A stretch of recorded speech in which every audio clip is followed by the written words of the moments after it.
नीलचारुभक्षणम् उमासुतं शोकविनाशकारकं नमामि विघ्नेश्वरपादपङ्कजम्।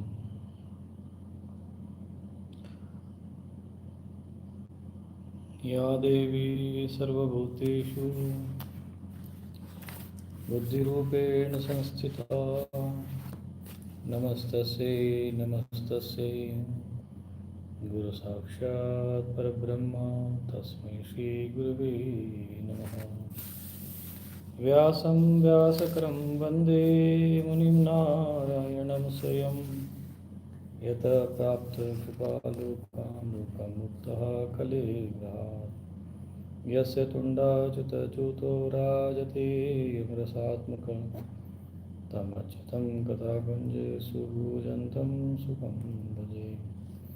श्रीधरं श्रीधरं वन्दे श्रीधरेकपरायणं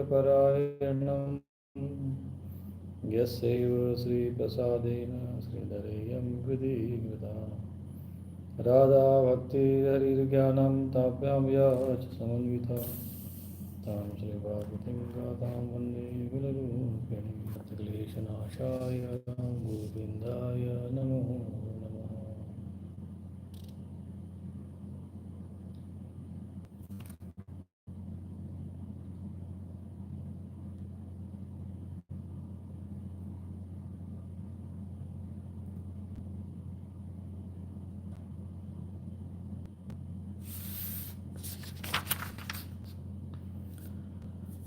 तो द्वितीय स्कंद के चतुर्थ अध्याय में राजा परीक्षित के प्रश्न है और सुखदेव जी का कथा आरंभ होता है। अब तक जो राजा परीक्षित के जो प्रश्न थे, प्रथम प्रश्न कि मरणासन्न व्यक्ति के लिए कौन सा वह कर्म है, कौन सा वो उपाय है जिससे वो दुर्गति को प्राप्त न हो, परम गति को प्राप्त हो जाए। तो यहाँ पर जो उपाय बताए गए हैं, विशेषकर जो ज्ञान मार्ग से, योग मार्ग से, भक्ति मार्ग से जो उपाय बताए गए, जिसके द्वारा कोई भी व्यक्ति, कोई भी जीवात्मा, कोई भी मनुष्य अंतकाल में भगवान का स्मरण करके या इस विधि का पालन करके, ये जो योग विधि है अथवा ज्ञान विधि है, इसके माध्यम से परम पद को प्राप्त हो सकता है। श्रीमद् भागवत महापुराण का जो सार है, जैसा हमने कल बताया था कि अंते नारायण स्मृति, अंतकाल में भगवान का स्मरण हो जाए। ओम इति एकाक्षरम ब्रह्म व्याहरम नाम अनुस्मरण, ओम का स्मरण करते हुए कोई शरीर छोड़ दे। अंत्यकाले च मामेव स्मरण मुक्ता कलेवरम, मेरा स्मरण करते हुए कोई अंतकाल में शरीर छोड़ दे तो मुझको ही प्राप्त होता है।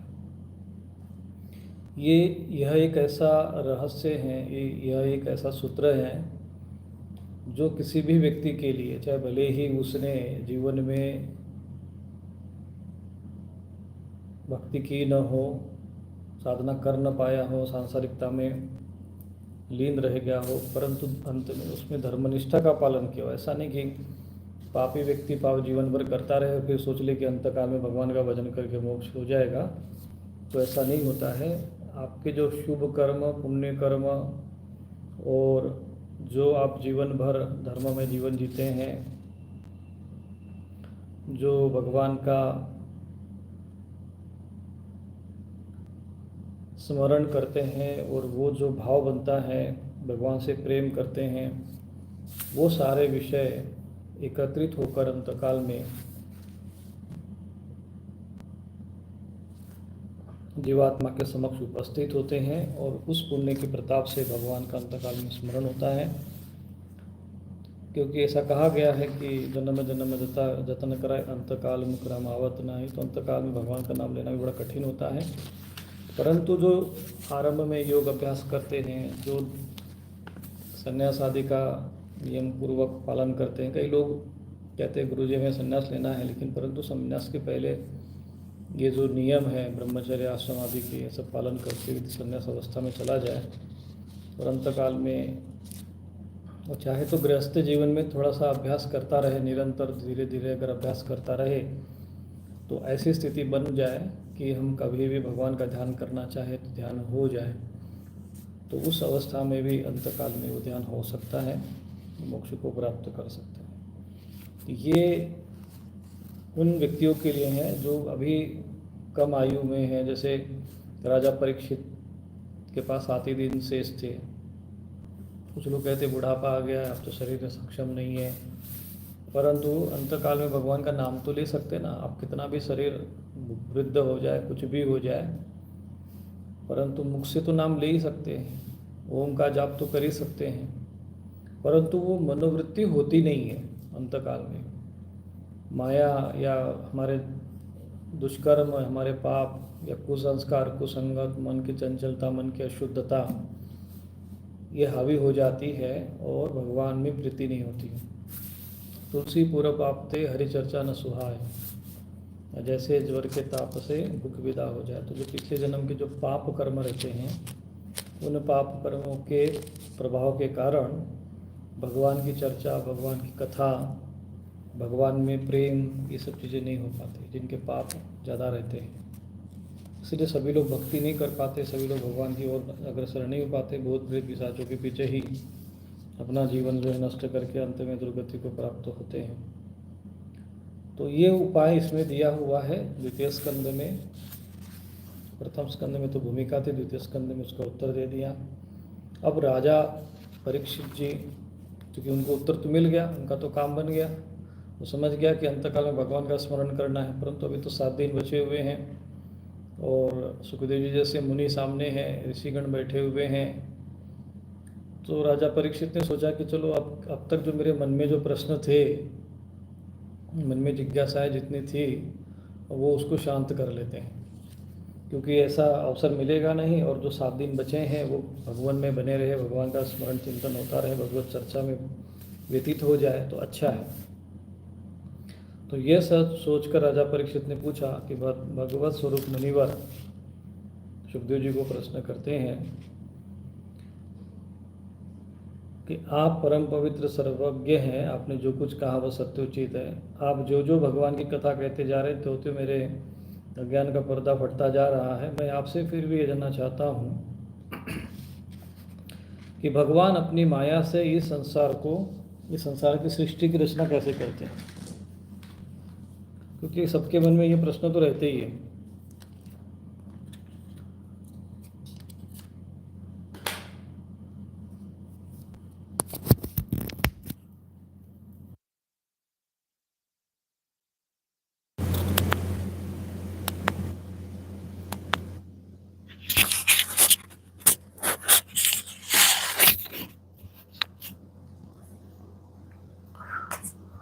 तो सबके मन में तो ये प्रश्न बराबर रहता ही है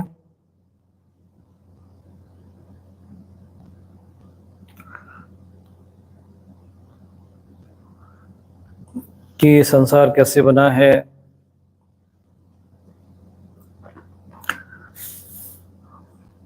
तो भगवान अपनी माया से संसार की सृष्टि कैसे करते हैं, ये सबसे बड़ा पहला प्रश्न।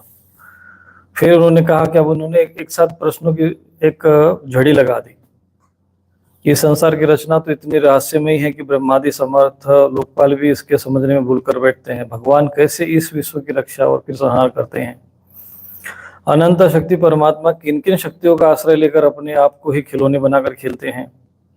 वे बच्चों के बनाए हुए घरंदों की तरह ब्रह्मांडों को कैसे बनाते हैं और फिर किस प्रकार बात ही बात में मिटा देते हैं। भगवान श्री हरि की लीलाएं बड़ी अद्भुत है, अचिंत्य है। इसमें संदेह नहीं कि बड़े बड़े विद्वानों के लिए भी उनकी लीला का रहस्य समझना अत्यंत कठिन प्रतीत होता है। भगवान तो अकेले ही है, वे बहुत से कर्म करने के लिए पुरुष रूप से प्रकृति के विभिन्न गुणों को एक साथ धारण करते हैं अथवा अनेक अवतार ग्रहण करके उसको क्रमशः धारण करते हैं। मुनिवर, आप वेद और ब्रह्म तत्व दोनों के पूर्ण मर्मज्ञ हैं, इसीलिए मेरे संदेह का निवारण करिए। तो सामान्य जनों के जो मन में प्रश्न होता है कि भगवान कैसे इस संसार की रचना करते हैं, फिर कैसे इसका संहार करते हैं, भगवान फिर कैसे शक्ति का सहारा लेते हैं, गुणों में का कैसा आश्रय लेते हैं, फिर अकेले ही सब कुछ करते हैं या फिर अनेक रूप धारण करके? तो ये कई प्रश्न मन में रहते हैं आम जो भक्तों के मन में, तो ऐसे ही राजा परीक्षित के मन में भी है।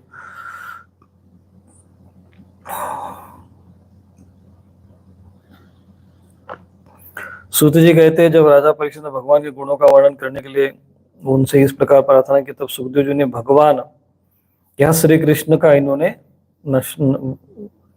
शब्द कहा है, और यहाँ पर शब्द श्लोक में आया है गुणानुकथने हरे।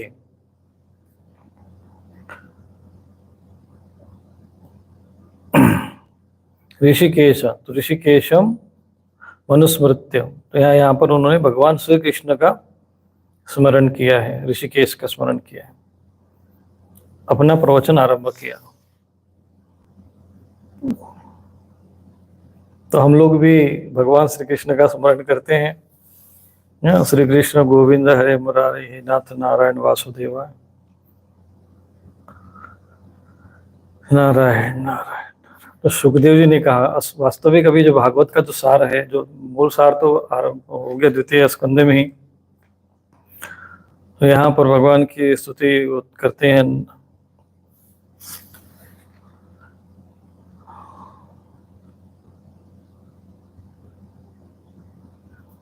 उन पुरुषोत्तम भगवान के चरण कमलों में मेरा कोटि कोटि प्रणाम है, जो संसार की उत्पत्ति स्थिति प्रलय की लीला करने के लिए सत्व रज और तमोगुण तीनों शक्तियों को स्वीकार कर ब्रह्मा विष्णु शंकर का रूप धारण करते हैं। देखो, एक चीज को समझना है, जो इस श्लोकों को समझ गया तो ब्रह्मा विष्णु और परमात्मा कौन है इसका समाधान हो जाएगा। नमः परस्मै पुरुषाय भूयसे, तो यहाँ पर उन्होंने पुरुषाय, उस परम पुरुष को प्रणाम किया है, पुरुषोत्तम, जो ब्रह्मा विष्णु और शंकर का रूप धारण करते हैं। अर्थात परमात्मा ब्रह्मा भी है, वही विष्णु बने, वही शंकर बने हैं। सत्व रज और तम, इन तीन गुणों रूप शक्तियों को स्वीकार करके वही परब्रह्म ब्रह्मा बना है, और वही परब्रह्म विष्णु बने हैं, वही शंकर बने, वही श्री विष्णु जी फिर भगवान राम बने हैं, वही कृष्ण बने हैं, वही वाराह बने, वही बुद्ध बने हैं। तो जो मूर्ख लोग होते हैं वो भेद करते हैं, उनको ये नहीं समझ में आता है कि परब्रह्म एक मात्र है, वो निराकार स्वरूप है, उसको तुम कृष्ण के रूप में मानते हो, अच्छी बात है, परंतु वही सत्य है और फिर दूसरों की निंदा करो, ये मूर्खता है। और इस प्रकार से वो दुर्गति को प्राप्त होते हैं। तो जो समस्त चर अचर प्राणियों के हृदय में अंतर्यामी रूप विराजमान है, और देखो वो कहते हैं कि वो परमात्मा कहाँ किस किस रूपों में है, इसी श्लोक में ही सुखदेव जी ने सबको समझा दिया है तो परमात्मा कहाँ कैसा है।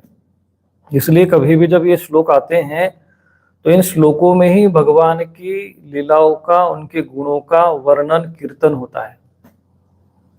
जैसे हम लोग अभी नमामि शमीशान निर्वाण रूपम कहते हैं, तो उसमें कई शब्द, उसमें एक एक शब्दों पर यदि ध्यान देंगे तो भगवान के उन महिमा का, गुणों का उसमें वर्णन होता है।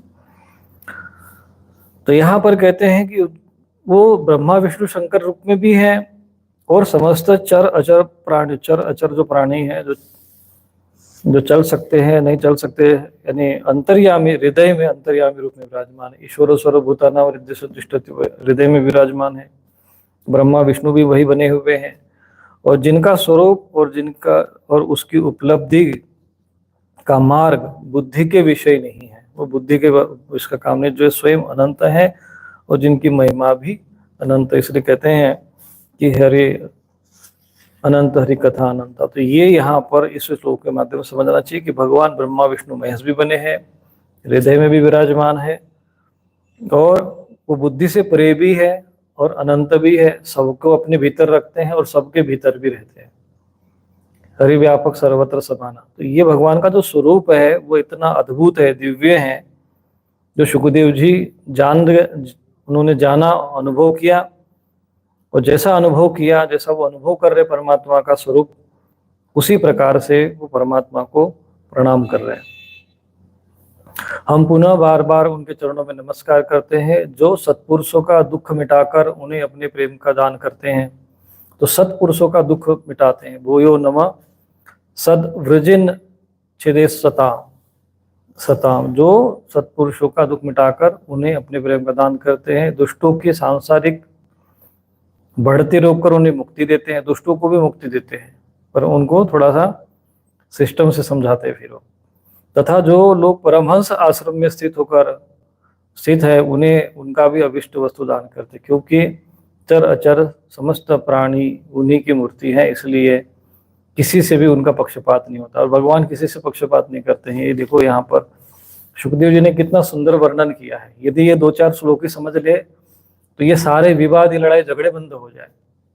तो जो महापुरुषों का ये अनुभव है कि भगवान किसी से भेदभाव नहीं करते, लेकिन लोग भगवान के नाम पर भेदभाव करना शुरू कर देते हैं, भगवान के स्वरूप का ज्ञान न होने के कारण भेदभाव कर देते हैं।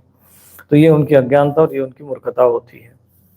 जो बड़े बड़े भक्त वत्सल है, हठपूर्व भक्तिहीन साधन करने वाले लोग जिनकी छाया भी नहीं छू सकते, जो हठपूर्वक भक्तिहीन साधन करने वाले, जो हठपूर्वक माने जो हठी बन जाते हैं परंतु भक्ति मन में नहीं है, तो उनकी छाया भी नहीं छू सकते। जिनके समान भी किसी का ऐश्वर्य नहीं है, फिर भी उससे अधिक तो हो ही कैसे सकता है। और ऐसे ऐश्वर्य से युक्त तो होकर जो निरंतर ब्रह्म स्वरूप अपने धाम में विहार करते हैं, ऐसे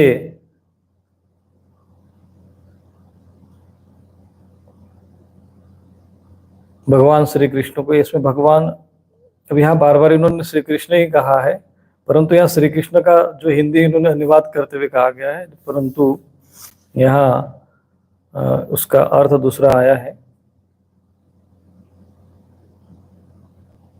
ब्रह्मणि, तो ऐसे ब्रह्म स्वरूप में धाम में विराजमान करते हैं, उस परमात्मा को हम नमस्कार करते हैं, जिनका कीर्तन, दर्शन, वंदन, श्रवण, पूजन जीवों के पापों को तत्काल नष्ट कर देता है। उन पुण्य कीर्ति भगवान सुभद्र श्रवसे, तो यहाँ पर सुभद्र श्रवसे ऐसा भगवान का एक नाम उसमें वर्णन किया है, उनको नमस्कार करते हैं। यहाँ पर ये स्तुति उन्होंने की। स्तुति के बाद कहते हैं कि हे परीक्षित, वेद गर्भ स्वयंभू ब्रह्मा ने नारद जी के प्रश्न करने पर यही बात कही थी जिसका स्वयं नारायण ने उन्हें उपदेश किया था। अब वही बात मैं तुमसे कह रहा हूं।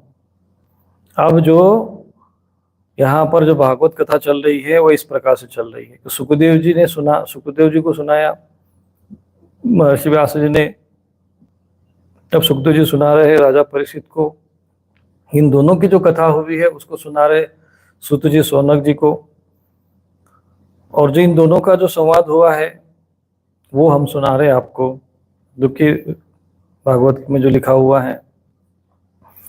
तो वो सुखदेव जी कहते हैं कि ये जो है ब्रह्मा जी ने नारद जी को सुनाया था, और ब्रह्मा जी को उपदेश दिया था नारायण जी ने। तो भगवान नारायण से ही ये उपदेश आया है।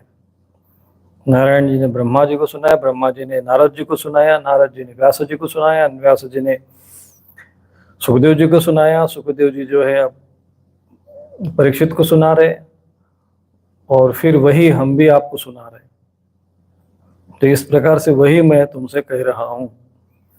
तो यहाँ पर नारद जी कहते हैं, वो प्रश्न नारद जी ने उस समय क्या प्रश्न किया था। नारद जी कहते हैं, हे पिताजी, यानी ब्रह्मा जी को कह रहे हैं, आप केवल मेरे ही नहीं समस्त देवताओं में श्रेष्ठ सृष्टि करते हैं, आपको प्रणाम है।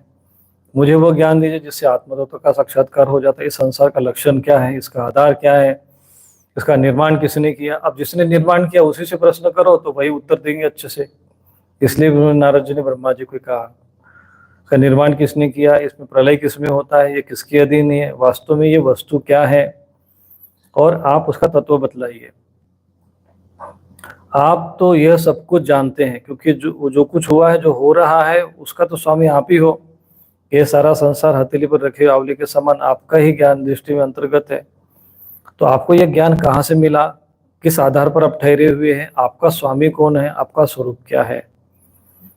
तो ये सारे कई प्रश्न जो है सीधे सीधे ब्रह्मा जी से ही नारद जी ने पूछ लिए। तो जो सृष्टि का जिसने मकान बनाया हो उसी से पूछ लो, भाई तूने कौन सा, कहाँ से ईंट लाए हो और कहाँ से बालू, कहाँ से सीमेंट, तो वही बता देगा। तो ऐसे ही ब्रह्मा जी से ही प्रश्न किया गया, तो ब्रह्मा जी ने फिर उत्तर दिया है, वही आप लोगों को सुना रहे हैं। कहते हैं कि नारद, हे नारद, तुमने जीवों के प्रति करुणा के भाव से भरकर ये सुंदर प्रश्न किया है, क्योंकि इसमें भगवान के गुणों का वर्णन करने की प्रेरणा मुझे प्राप्त हुई है। तुमने मेरे विषय में जो कथन कहा वो भी वो असत्य नहीं, वो भी सत्य है, क्योंकि जब तक मुझसे परे का तत्व जो स्वयं भगवान है जान नहीं ले जाता, तब तक मेरा ही प्रभाव प्रतीत होता है। जैसे सूर्य, अग्नि, चंद्रमा, ग्रह, नक्षत्र, तारे उन्हीं के प्रकाश से प्रकाशित होकर जगत में प्रकाश फैलाते हैं, वैसे मैं भी उन्हीं स्वयं प्रकाश भगवान के चिन्मय प्रकाश से प्रकाशित होकर संसार को प्रकाशित कर रहा हूँ। तो ब्रह्मा जी जिनके प्रकाश से प्रकाशित हो रहे हैं उनका यहाँ पे वर्णन किया गया है, और यहाँ पर भगवान वासुदेव जी का इसमें स्मरण किया है। तस्मै नमो भगवते वासुदेवाय धीमहि यन्मायया दुर्जयया मां ब्रुवन्ति जगद्गुरु। तो भगवान वासुदेव की मैं वंदना करता हूँ, और ध्यान भी, जिनकी दुर्जय माया से मोहित होकर लोग मुझे ही जगतगुरु कहते हैं। तो कहते हैं कि वास्तव में जगतगुरु मुझे ही कहते हैं, परंतु उन वासुदेव को मैं तस्मै नमो भगवते वासुदेवाय धीमहि। तो ये यहाँ पर चर्चा चल रही है। अब वो सृष्टि की रचना हुई कैसे, कहते हैं कि वही एकमात्र स्वामी है। तो मायापति भगवान ने एक से बहुत होने की इच्छा होने पर अपनी माया से अपने स्वरूप में स्वयं प्राप्त काल, कर्म और स्वभाव को स्वीकार कर लिया। काल, कर्म, स्वभाव, ये नोट कर लीजिए, द्वितीय स्कंद पंचम अध्याय और 21वां श्लोक। कालम कर्म स्वभावं च मायेशो मायया स्वया। काल, कर्म और स्वभाव, इन तीनों को स्वीकार किया। देखो यहाँ पर 3 चीजों को स्वीकार किया भगवान ने। काल, ये संसार में यदि काल नहीं रहेगा तो कुछ भी नहीं है। दूसरा कर्म और स्वभाव, स्वभाव गुणों के आधार पे। तो यहाँ पर सृष्टि का आरंभ होता है। यहाँ से सृष्टि जो होता है, ये समझना चाहिए कि गुणों से ही सृष्टि की रचना हुई है। कर्म और स्वभाव को स्वीकार किया। आगे कहते हैं कि भगवान की शक्ति से ही काल ने फिर 3 गुणों में क्षोभ उत्पन्न कर दिया। अब काल ने क्या कर दिया, जो सत्वगुण, रजोगुण, तमोगुण है उसमें क्षोभ उत्पन्न कर दिया, यानी एक प्रकार से उस पर क्रिया हो गई उस पर।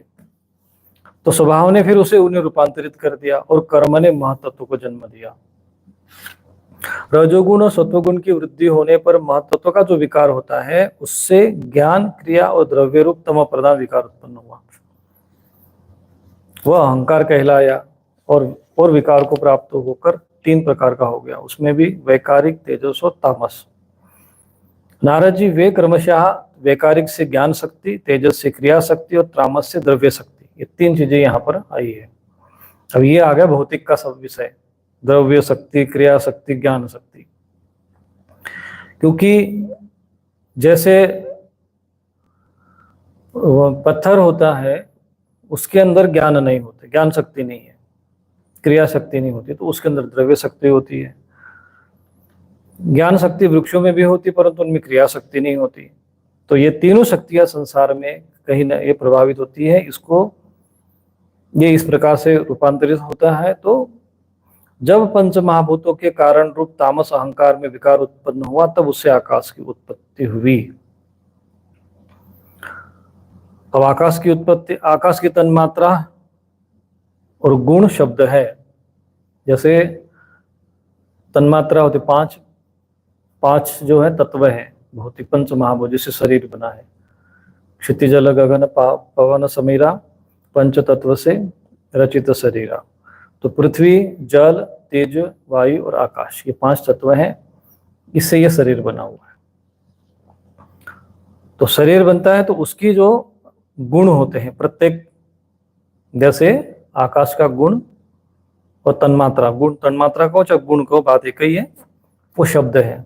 जैसे मैं यहाँ बोल रहा हूँ, या आप, हम लोग कहते हैं नारायण कहते हैं, और ये बिना कोई गैप के 1000 किलोमीटर, 10,000 किलोमीटर इस देश से परे देश से सुनाई देता है। इतनी तीव्र गति से ये शब्द यहाँ से वहाँ पहुँचा, जो जिस तत्व के द्वारा पहुँचाया जाता है, उसको, उस तत्व को आकाश तत्व कहते हैं। और ये आकाश तत्व के कारण, जैसे अब मैं बोल रहा हूं, जो जो शब्द बोल रहा हूं, ये आकाश तत्व के कारण। तो इसीलिए बोलने के जो शब्द हो गया, उसका जो आकाश तत्व की तन्मात्रा या गुण शब्द हो गया, बोल रहे हैं आकाश के कारण, तो ये आकाश से ही, आकाश की का ही कर्मेंद्रिय हो गई, बोलने का काम किया मुख से। लेकिन आप सुन रहे हो तो ये आकाश की ज्ञानेंद्रिय हो गई। तो कान ज्ञानेंद्रिय है, मुख कर्मेंद्रिय। तो किसकी हुई? आकाश की। तो इनका काम क्या है? बोलना और सुनना। ऐसे ही पांचों तत्वों का है ये रहस्य, चूंकि ये ज्ञान का विषय है। जैसे फिजिक्स में हम लोग पढ़ते हैं, भौतिक विज्ञान में पढ़ते हैं कि भाई शब्द कैसे, उसमें द्रव्य कैसे बनता है, या कोई भी पदार्थ बनता है तो उसमें कौन कौन से चीज़ें मिक्स रहती हैं, कौन से गुण उसमें रहते हैं, कौन से सूत्र रहते हैं, किस आधार से उसका निर्माण होता है। तो जैसा उसमें वर्णन आता है उसी प्रकार से यहाँ पर वर्णन हो रहा है। इस शब्द के द्वारा दृष्टा और दृश्य का बोध होता है।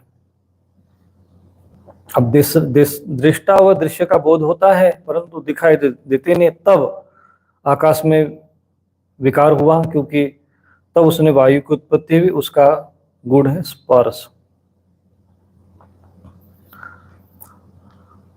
अपने कारण का गुण आ जाने से यह शब्द वाला भी है। चूंकि वायु में शब्द होता है, ये अपने कारण का, जो कि वो आकाश से उत्पन्न हुआ है, स्पर्श है। तो वायु के उसमें उत्पत्ति हुई है, तो उसका गुण स्पर्श है। वायु की उत्पत्ति हुई है, तो वायु में भी एक प्रकार से उसमें अंश आ गया आकाश का। तो इंद्रियों में स्फूर्ति, शरीर में जीवन शक्ति, और ओज और बल इसी के रूप है। जैसे हम लोग सुन पा रहे हैं, बोल पा रहे हैं, ये आकाश के कारण है।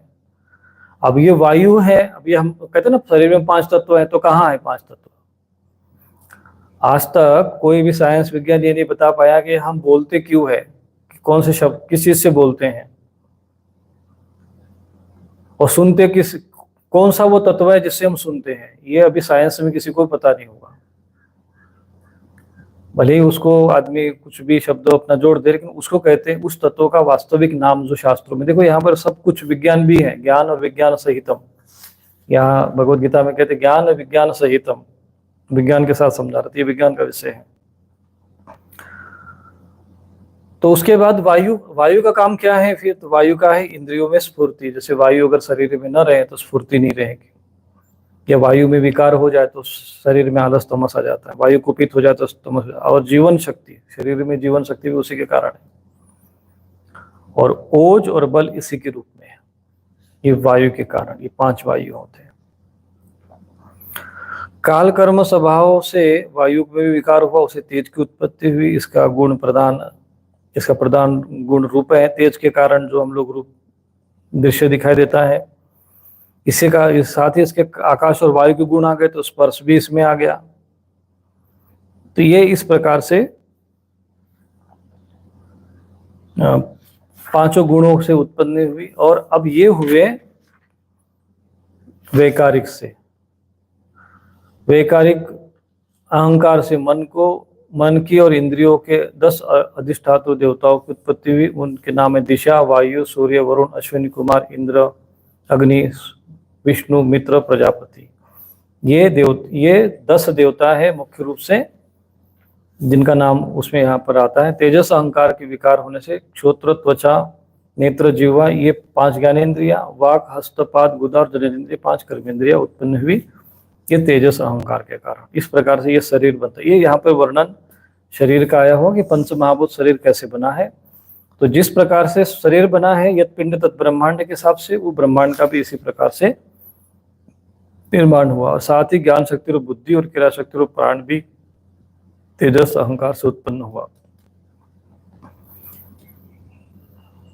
अब ये तत्व तो उत्पन्न हो गए जिस समय ये पंचभूत, इंद्रिय, मन, सत्वादि गुणों परस्पर संगठित नहीं थे, तब अपने रहने के लिए भोगों के साधन रूप शरीर की रचना नहीं कर सके।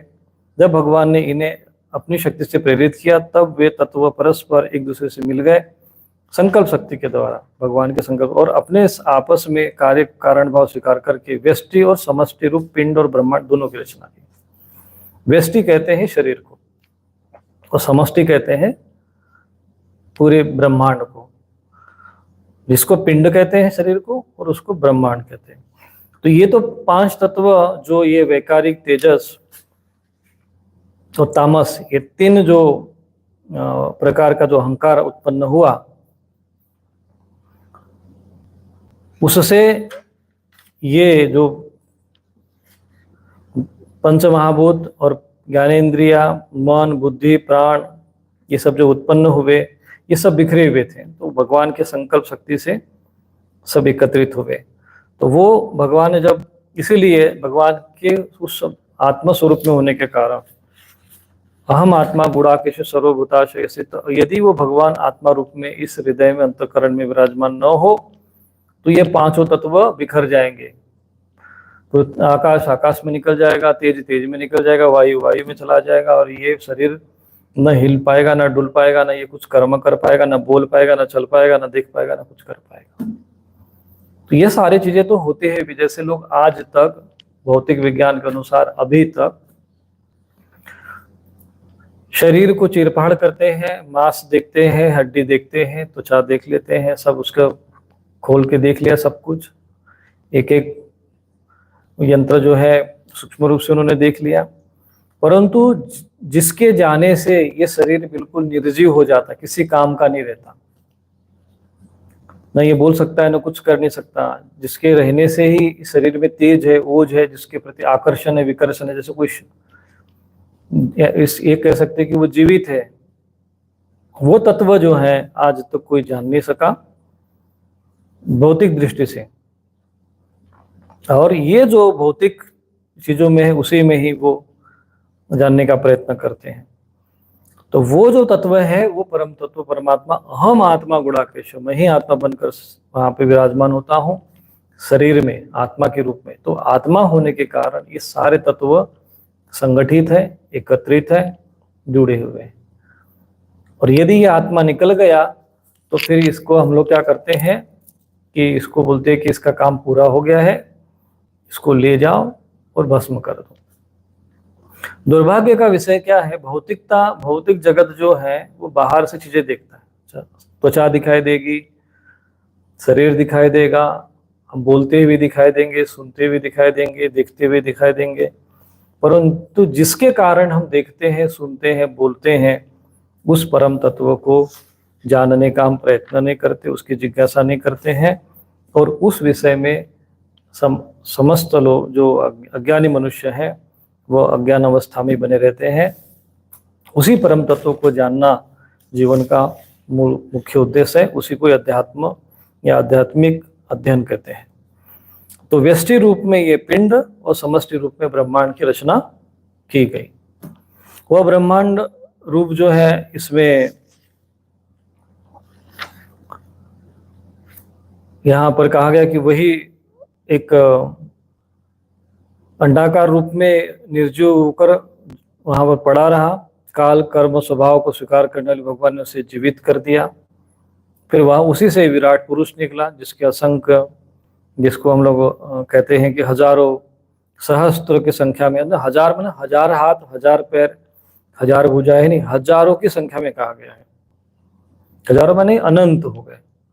अब हजार हाथ रहते तो हजार, जिसके हाथ हो तो उसके मुख तो 500 होंगे, क्योंकि 2 हाथ के हिसाब से लेंगे तो उसमें एक मुख और 2 हाथ के हिसाब से लेंगे तो 500 मुख हो जाएंगे। तो यहाँ पर उसका अर्थ हजार नहीं, हजारों की संख्या में, यानी अनंत के रूप में उनका ये स्वरूप रहा। जैसे हम पुरुष सूक्त में वर्णन आता है, वही विद्वान पुरुष उसी के अंग में समस्त लोक और उसमें रहने वाले वस्तुओं की कल्पना करते हैं। पुरुष सूक्त में आता है कथिता वे कल्पयन, उसी में विद्वान पुरुष कल्पना करते, उस विराट पुरुष में। उसकी कमर के नीचे के अंगों में 7 पाताल की, उसके पेड़ों से ऊपर के अंगों में 7 स्वर्ग की कल्पना की जाती है। ये कल्पना की गई है।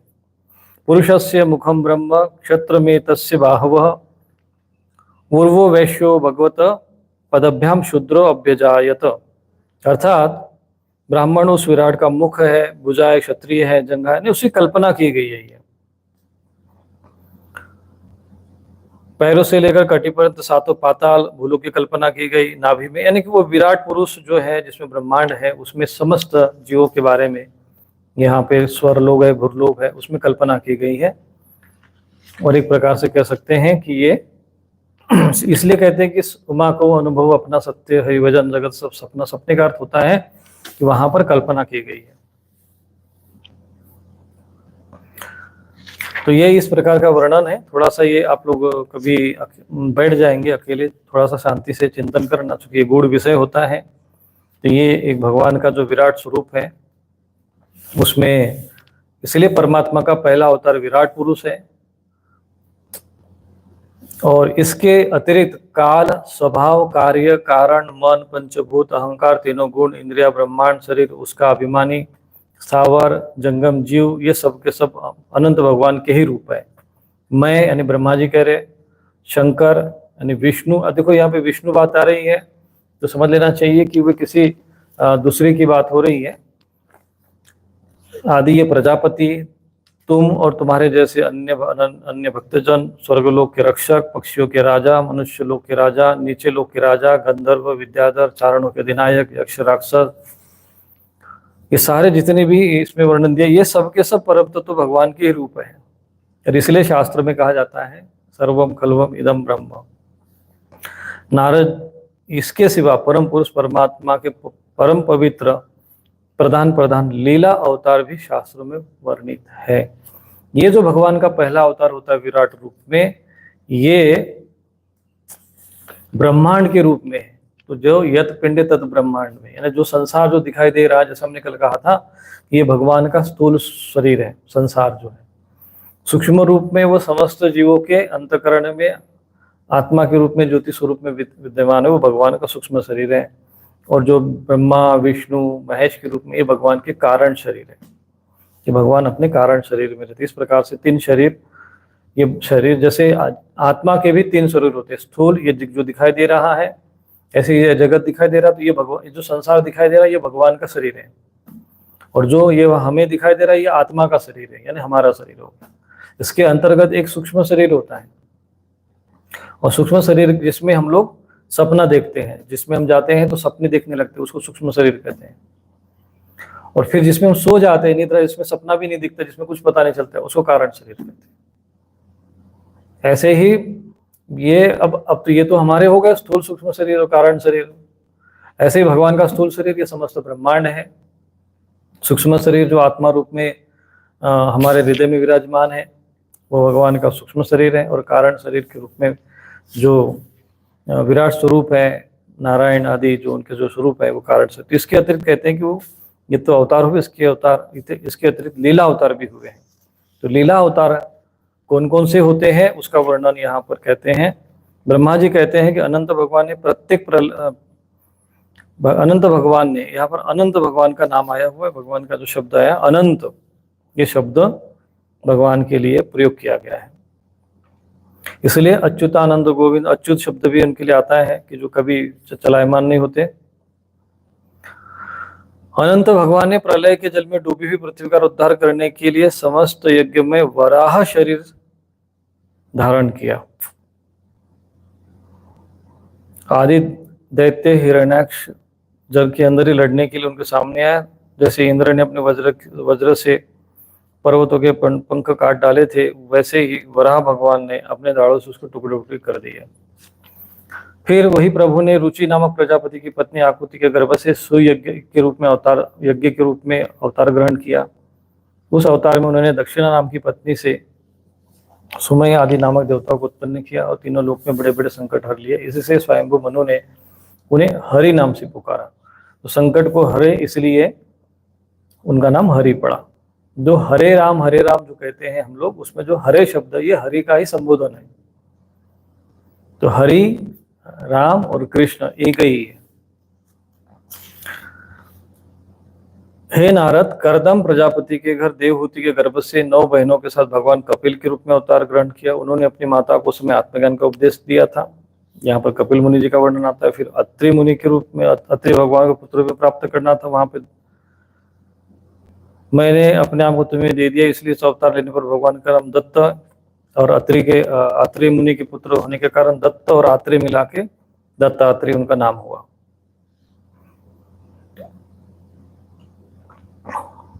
सृष्टि के आरंभ में मैंने विविध लोगों को रचने की तपस्या की और मेरे उस अखंड तप से प्रसन्न होकर उन्होंने तब वाले अर्थात सन नाम से युक्त होकर सनक, सनंदन, सनातन को सनत कुमार के रूप में अवतार ग्रहण किया। यह भगवान के लीला अवतार है।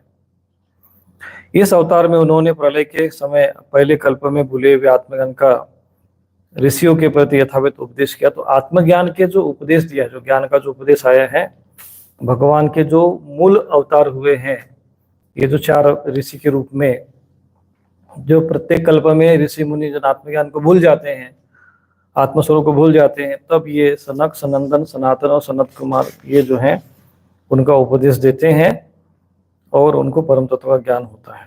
तो ये सनातन सनत कुमार जो है, ये प्रथम अवतार माना गया है मनुष्य रूप में, ऋषि के रूप में, जो ब्रह्मा जी ने इनकी रचना की थी। फिर ये नर नारायण के रूप में उत्पन्न हुए हैं, उनका वर्णन आता है।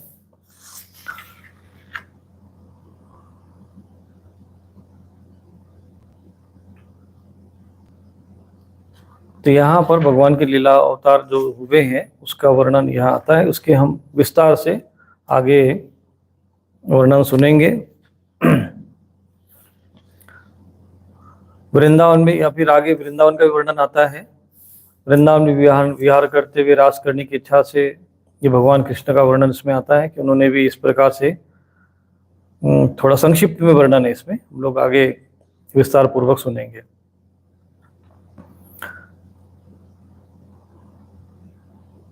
संक्षिप्त में इसमें बता दिया कि इसमें जो बहुत से दैत्यों का उद्धार करने के लिए भगवान ने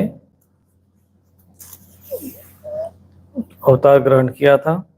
समय के फेर से लोगों की समझ कम हो जाती है, आयु भी कम हो जाती है। उस समय जब भगवान देखते हैं कि अब ये लोग मेरे तत्वों को समझने वाले, वेदवाणी को समझने में असमर्थ होते जा रहे, तब वे प्रत्येक कल्प में सत्यवती के गर्भ से व्यास के रूप में प्रकट होकर वेद रूपी वृक्ष का विभिन्न शाखाओं के रूप में विभाजन कर देते हैं। अर्थात प्रत्येक कल्प में वेद व्यास जी का अवतरण होता है।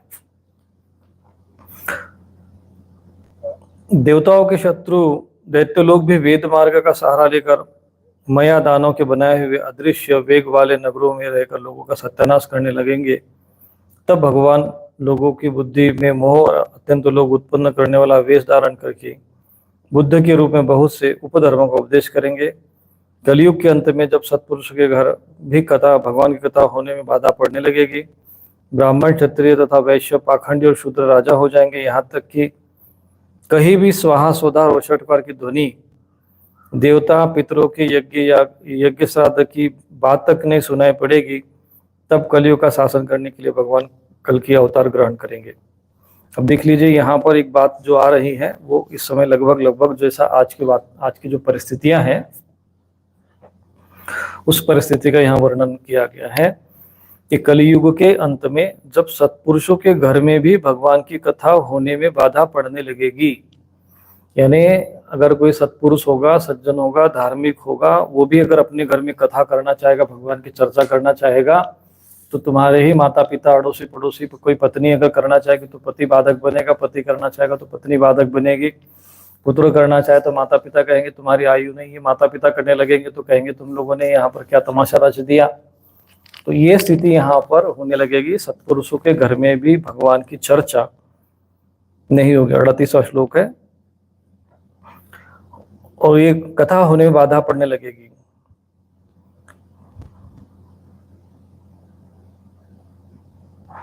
ब्राह्मण, क्षत्रिय और वैश्य भी पाखंडी हो जाएंगे और शूद्र जो है वो राजा हो जाएंगे। यानी जो यहाँ ऐसा वर्णन है, यहाँ तक कि कहीं भी स्वाहा स्वधा और वषटकार की ध्वनि अर्थात देवता और पितरों के यज्ञ श्राद्ध की बात तक सुनाई नहीं पड़ेगी।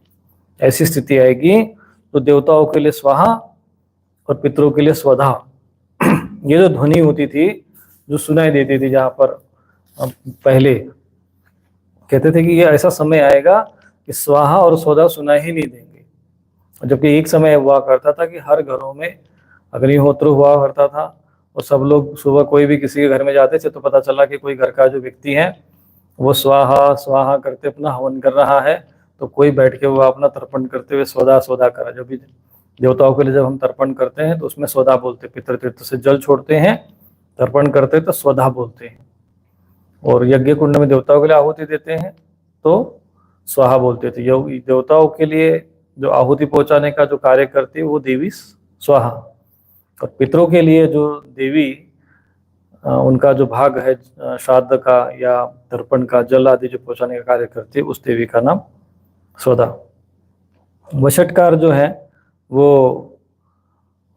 एक प्रकार का यज्ञ होता है जो तांत्रिक पद्धति से भी इस प्रकार के साधना वगैरह करते हैं तो उसमें प्रयोग करते हैं।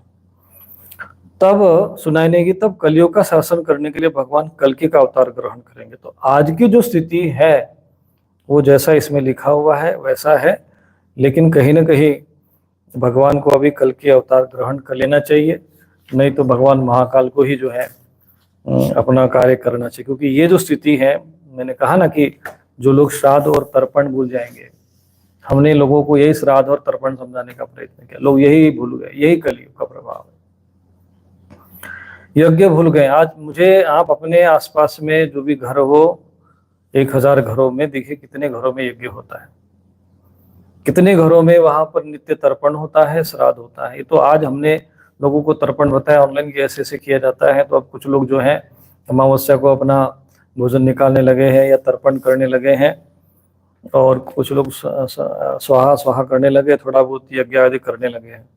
तो ये सब चीजें कहीं पर भी सुनाई नहीं पड़ेगी। ऐसी भी स्थिति आएगी तब भगवान कल की अवतार लेंगे, और वही कलयुग जो है घोर रूप में होगा। तो मुझे लगता है कि वो जो घोर रूप का जो कलयुग है वो यही है।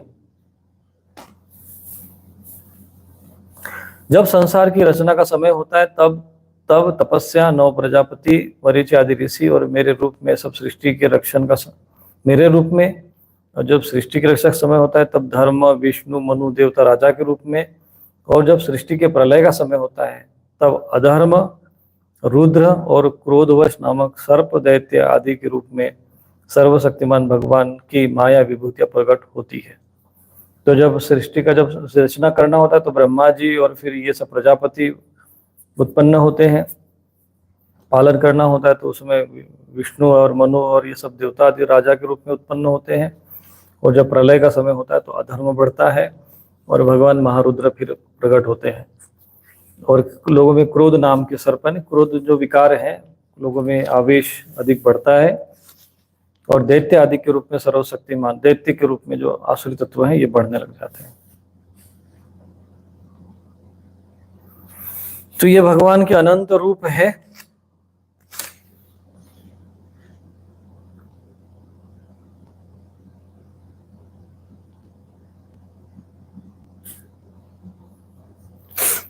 अब भगवान का परमात्मा का वास्तविक स्वरूप कैसा है? ये तो हो गया लीला अवतार, वो हो गया है कि ब्रह्मांड या पिंड और ब्रह्मांड के रूप में अवतार हुआ, फिर ये भगवान के विभिन्न प्रकार के अवतार हुए।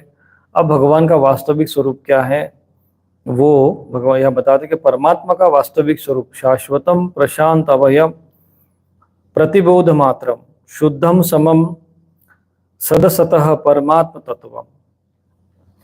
47वां श्लोक है ये कि परमात्मा तत्व कैसा है? एक रस है, शांत है, अभय, केवल ज्ञान स्वरूप, न उसमें माया का मल है, न उसमें न तो उसके द्वारा रची हुई क्षमताएं हैं, न सत और असत दोनों से परे है, किसी भी वैदिक अथवा लौकिक शब्द की वहां तक पहुंच नहीं है।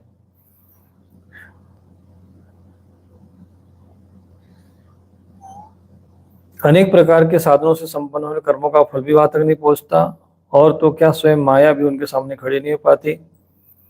परम पुरुष भगवान का वही परम पद है। महात्मा लोग उसी का शोक रहित अनंत आनंद स्वरूप ब्रह्म के रूप में साक्षात्कार करते हैं। तो जो संत महापुरुष होते हैं वो उसी आनंद स्वरूप परमात्मा का दर्शन करते हैं, जो एक रस और शांत होता है। जब हम लोग ध्यान में समाधि में जाते हैं तो उस अवस्था में एकदम मन शांत हो जाता है, स्थिर हो जाता है। उस अवस्था में जब आप कोई मन शांत हो जाए और केवल भगवान का ध्यान हो, संसार का कोई भान न रहे, तो समझ लेना चाहिए कि आप उस समय भगवान के जो वास्तविक स्वरूप है उसमें स्थित है। भगवान का वास्तविक स्वरूप क्या है, कोई यदि आपसे प्रश्न करे तो ये उसको ये 47वां श्लोक सुना देना। शश्वत प्रशांतमभयम प्रतिबोध मात्रम शुद्धम समम सद सतः परमात्म तत्वम। ऐसा शब्दो न यत्र पुरकारकवान क्रियार्थो माया परेत्यभिमुखे च विलज्जमाना। तो ये श्लोक है, इसको आप नोट करके रखना, कभी कभी याद भी कर लेना, कोई प्रश्न पूछे तो आप उसको उत्तर दे सकते हो। पुत्र नारद, संकल्प से विश्व की रचना करने वाले षडैश्वर्य संपन्न श्री हरि का मैंने तुम्हारे सामने संक्षिप्त में वर्णन किया। जो कुछ कार्य कारण अथवा भाव अभाव है वो सब भगवान से भिन्न नहीं है, फिर भी भगवान इससे पृथक भी है। भगवान ने मुझे जो उपदेश किया था वो यही भागवत है, ये ज्ञानमय भागवत हो गई।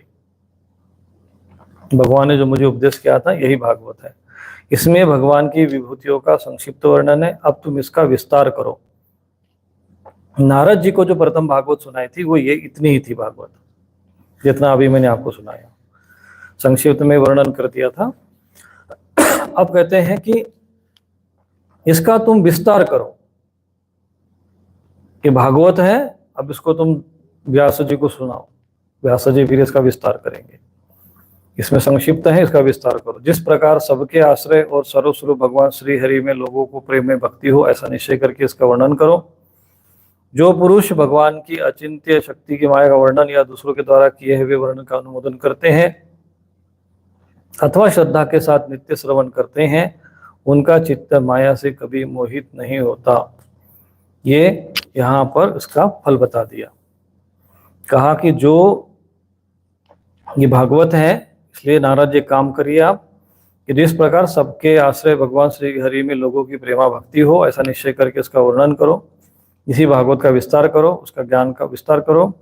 और जो पुरुष भगवान की अचिंत्य शक्ति माया का वर्णन करता है या दूसरों के द्वारा किए हुए वर्णन का अनुमोदन करते, कि नहीं जो इन्होंने वर्णन किया है उसकी व्याख्या आदि करते हैं, अथवा जो व्याख्या नहीं कर सकते, दूसरों को बता नहीं सकते, लेकिन श्रद्धा के साथ श्रवण कर सकते, सुन सकते हैं, सुनते रहते हैं, उनका चित्त माया में कभी मोहित नहीं होता। इस प्रकार से यह संवाद हुआ है श्रीमद् भागवती महापुराणे पारमहंस संहितायां द्वितीय स्कंदे ब्रह्म नारद संवादे सप्तमोऽध्याय। फिर राजा परीक्षित के फिर प्रश्न है कि भगवान आप वेदवेत्ताओं में श्रेष्ठ, मैं आपसे जानना चाहता हूं कि जब ब्रह्मा जी ने निर्गुण भगवान के गुणों का वर्णन करने के लिए नारद जी को आदेश दिया, तब उन्होंने किन किन रूपों का उपदेश किया। एक तो अचिंत्य शक्ति के आश्रय भगवान की कथा है, तो लोगों का परम मंगल करने वाली है। दूसरे, देवर्षि नारद का सबको भगवान दर्शन कराने का स्वभाव है। तो अवश्य ही मुझे आप सुनाए कि जो नारद जी को जो उपदेश हुआ, उन्होंने उसको कैसे, किसको सुनाया और कैसे उसका विस्तार किया।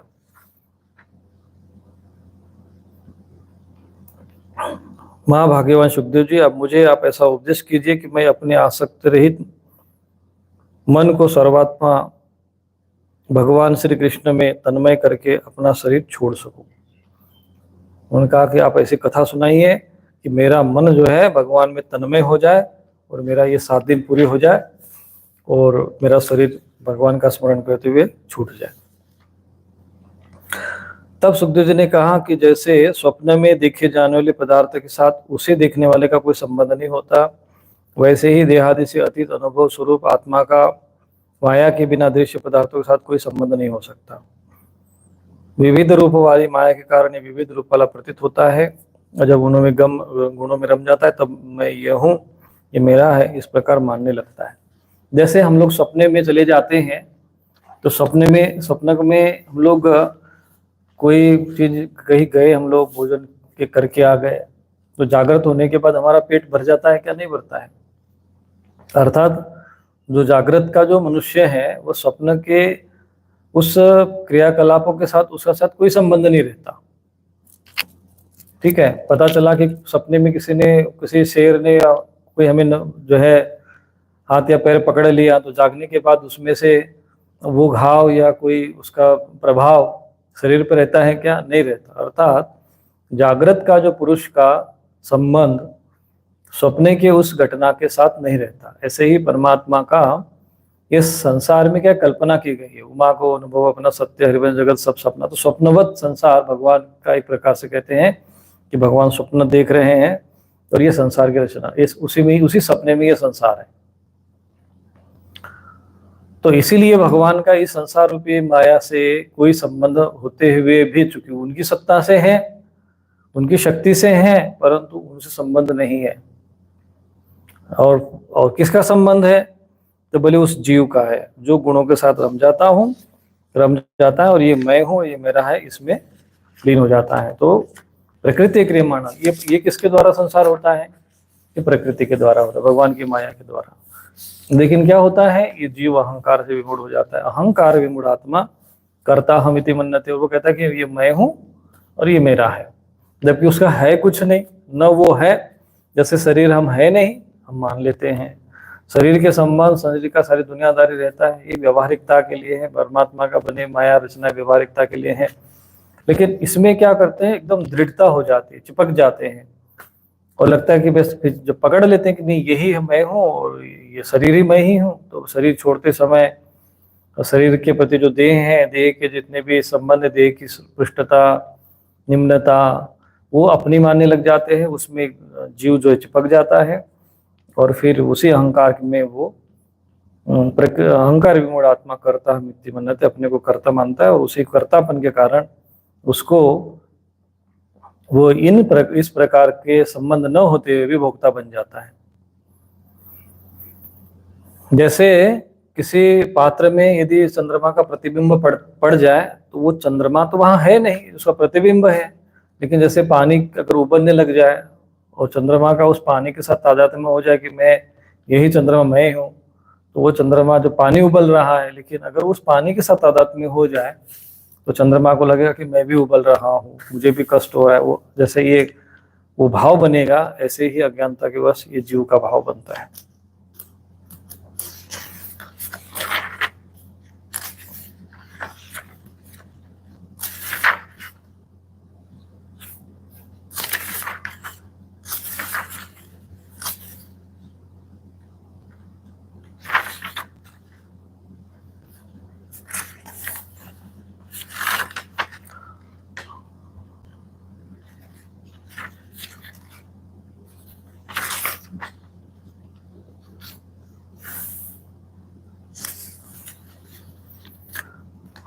ब्रह्मा जी ने उस समय कहा था कि हम तपस्या किए थे उस परमात्मा को जानने के लिए। तो उससे प्रसन्न होकर भगवान ने अपने स्वरूप का दर्शन कराया। आत्मज्ञान के लिए उन्होंने परमात्मा दोस्तों को उपदेश किया।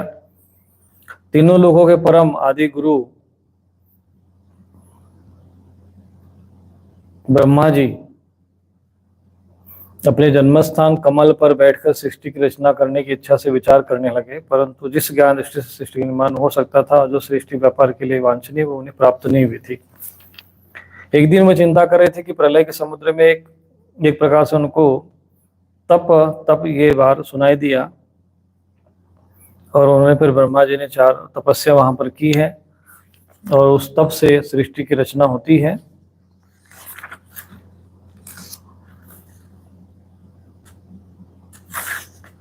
अब यहाँ ऐसे ज्ञान के ही विषय है कि अब इसको समझाने के लिए थोड़ा बहुत कठिन जाता है। तो भगवान का जो वर्णन इसमें आया हुआ है सूक्ष्म रूप से,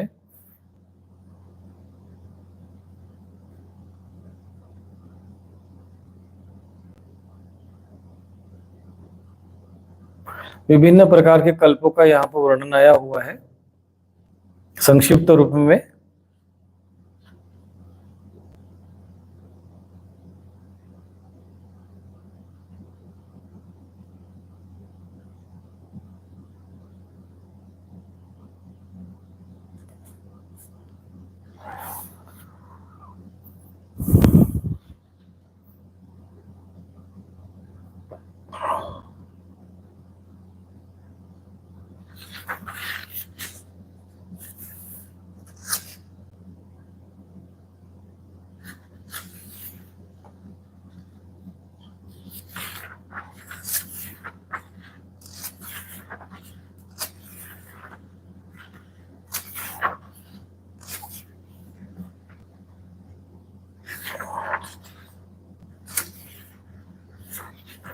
यही चर्चा फिर यहाँ उद्धव जी और मैत्रेय जी का उसमें संवाद है, उसी के अंतर्गत वही चर्चा इसमें भी आती है। लगभग सामान्य रूप से वही वर्णन यहाँ पर भी किया हुआ है, जिसमें भगवान के चरित्र का भी कुछ वर्णन है। फिर हम लोग यहाँ तृतीय स्कंद में आते, ब्रह्मा जी के अष्टम अध्याय, उसमें अष्टम अध्याय ब्रह्मा जी की उत्पत्ति होती है। तो यहाँ वर्णन आता है ब्रह्मा जी का, जो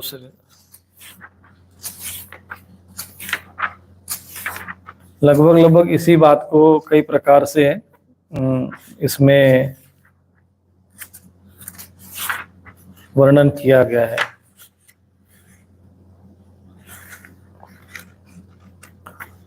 ये वर्णन आया है विदुर जी और मैत्रेय जी के संवाद में। तो ब्रह्मा जी ने जब सृष्टि के आरंभ में जब चिंतन किया, भगवान का तपस्या की, तब ब्रह्मा जी के शरीर से जो रचना हुई है स्थूल जगत में, उसका वर्णन यहाँ पर आया हुआ है।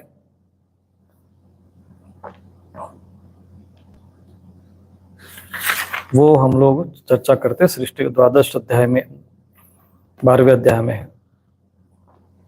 अब ये भगवान के काल रूप में अब जिस प्रकार ब्रह्मा जी ने जगत की रचना की वो सुनिए।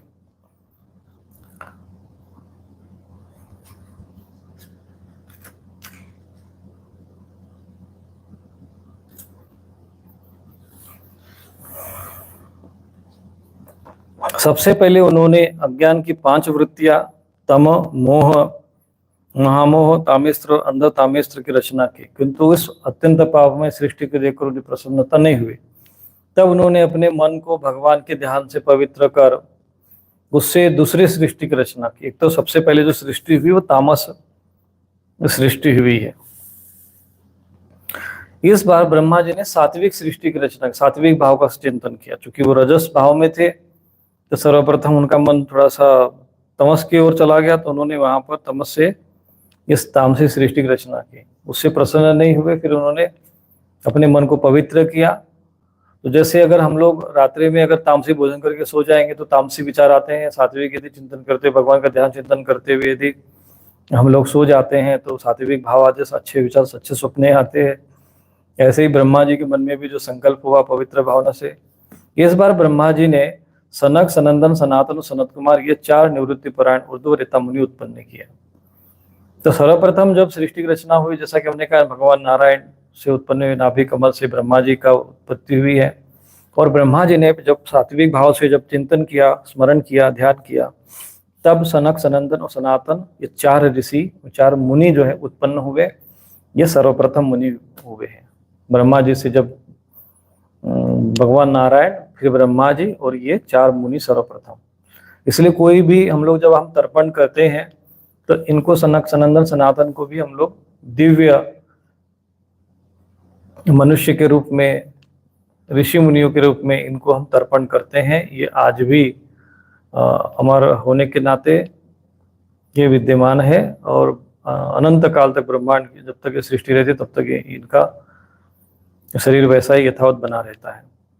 तो ये 4 ऊर्ध्वरेता मुनि उत्पन्न किए। अपने इन पुत्रों से ब्रह्मा जी ने कहा, पुत्रों तुम लोग सृष्टि उत्पन्न करो। किंतु वे जन्म से ही निवृत्ति मार्ग का अनुसरण करने वाले, भगवान के ध्यान में तत्पर थे। उन्होंने ऐसा करने से मना किया। तो ब्रह्मा जी ने देखा कि मेरी आज्ञा का न मानकर ये मेरे पुत्र मेरा ही तिरस्कार कर रहे हैं, तब उन्हें असह्य क्रोध हुआ। उन्होंने उसे रोकने का प्रयत्न किया, फिर परंतु बुद्धि द्वारा उसे बहुत रोकने पर भी वो क्रोध तत्काल ब्रह्मा जी के भुवों के बीच से एक नीले और लाल रंग के नील लोहित बालक के रूप में प्रकट हो गया। देवताओं के पूर्वज भगवान भव रो रो कर कहने लगे, रुद्र रोने लगे, जगत पिता विधाता मेरे नाम और रहने के स्थान बताइए। तो ब्रह्मा ने उस बालक की प्रार्थना करने पर उसे मधुर वाणी से कहा, रो मत, मारुत, मारुत, इसलिए मारुत शब्द, तुम्हारी इच्छा पूरी करता हूँ। हे देव श्रेष्ठ, तुम जन्म लेते ही बालक के समान फुट फुट कर रोने लगे, इसलिए प्रजा तुम्हें रुद्र नाम से पुकारेगी। तुम्हारे रहने के लिए मैं पहले से ही इंद्रिय, हृदय, इंद्रिय, प्राण, आकाश, वायु, अग्नि, जल, पृथ्वी, सूर्य, चंद्रमा और तप, ये स्थान रच दिए हैं।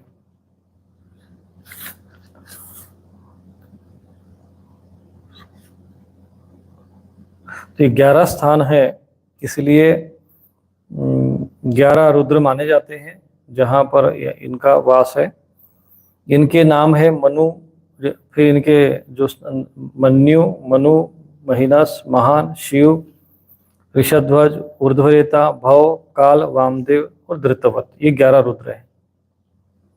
सृष्टि के आरंभ में भगवान नारायण से ब्रह्मा जी ने फिर संकल्प मात्र से सनक, सनंदन, सनातन इनको उत्पन्न किया। उन्होंने जब सृष्टि की रचना करने से मना कर दिया तो उनको क्रोध हुआ। क्रोध से एक नीललोहित बालक जो प्रकट हुए जिनका नाम रुद्र रखा गया। और ये रुद्र जो है 11 रूप में इनको 11 स्थान दिए गए। जब वहां पर रहने के लिए इन्होंने 11 रूप धारण किए, तो 11 रुद्र हैं, उनके नाम ये है मन्यु, मनु, महिनस, महान, शिव, ऋतध्वज, उग्ररेता, भव, काल, वामदेव और धृतव्रत। और इनके 11 जो है इनकी पत्नियां हुई धी, वृत्ति, उष्णा, उमा, नियुत, सर्पी, इला, अंबिका, इरावती, सुधा और दीक्षा।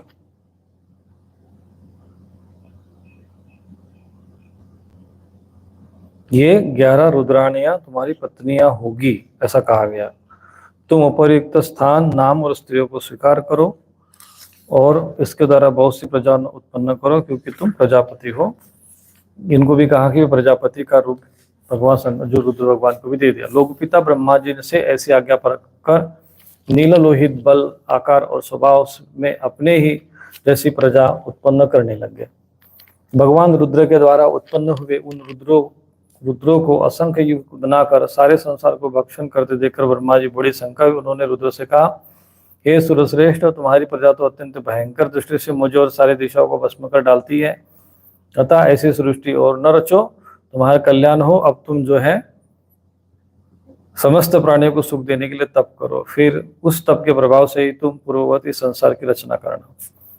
पुरुष तप के द्वारा ही इंद्रियातीत सर्वंतयामी ज्योति स्वरूप श्री हरि को सुगमता से प्राप्त कर सकता है। जब ब्रह्मा जी ने ऐसी आज्ञा दी तब भगवान रुद्र ने बहुत अच्छा कर उसे सिरधार्य किया और उनसे अनुमति देकर तथा उनकी परिक्रमा करके वो तपस्या करने के लिए वन को चले गए। तो ब्रह्मा जी ने ये इस प्रकार से संकल्प किया। भगवान की शक्ति से संपन्न ब्रह्मा जी ने सृष्टि के लिए संकल्प किया, तब उनके 10 पुत्र और उत्पन्न हुए। ये सारे सृष्टि जो हो रही थी ब्रह्मा जी के मन से हो रही थी। उनके नाम हुए मरीचि, अत्रि, अंगिरा, पुलस्त्य, पुलह, क्रतु, भृगु, वशिष्ठ, दक्ष और 10वें नारद जी। ये आपको समझना है कि सृष्टि के आरंभ में जब रचना हुई है तो कौन से ऋषि, कहते हैं हम लोग ऋषि मुनियों के संतान है, तो तुम्हारे कौन से मुनि हुए? तो सनक, सनंदन, सनत कुमार ये मुनि हुए और ये 10 ऋषि उत्पन्न हुए। उनके नाम है मरीचि। तो ये कहाँ से उत्पन्न हुए? ब्रह्मा जी के गोद से। नारद जी प्रजापति ब्रह्मा जी की गोद से उत्पन्न हुए। दक्ष अंगूठे से, ब्रह्मा जी के अंगूठे से उत्पन्न हुए। वशिष्ठ ब्रह्मा जी के प्राण से, भृगु त्वचा से, क्रतु हाथ से, पुलह नाभि से, पुलस्त्य ऋषि कानों से, अंगिरा मुख से, अत्रि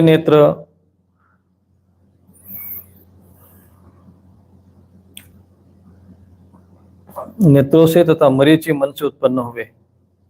फिर उनके दाएं स्थान से धर्म उत्पन्न हुआ, जिनकी पत्नी मूर्ति से स्वयं नारायण अवतीर्ण हुए।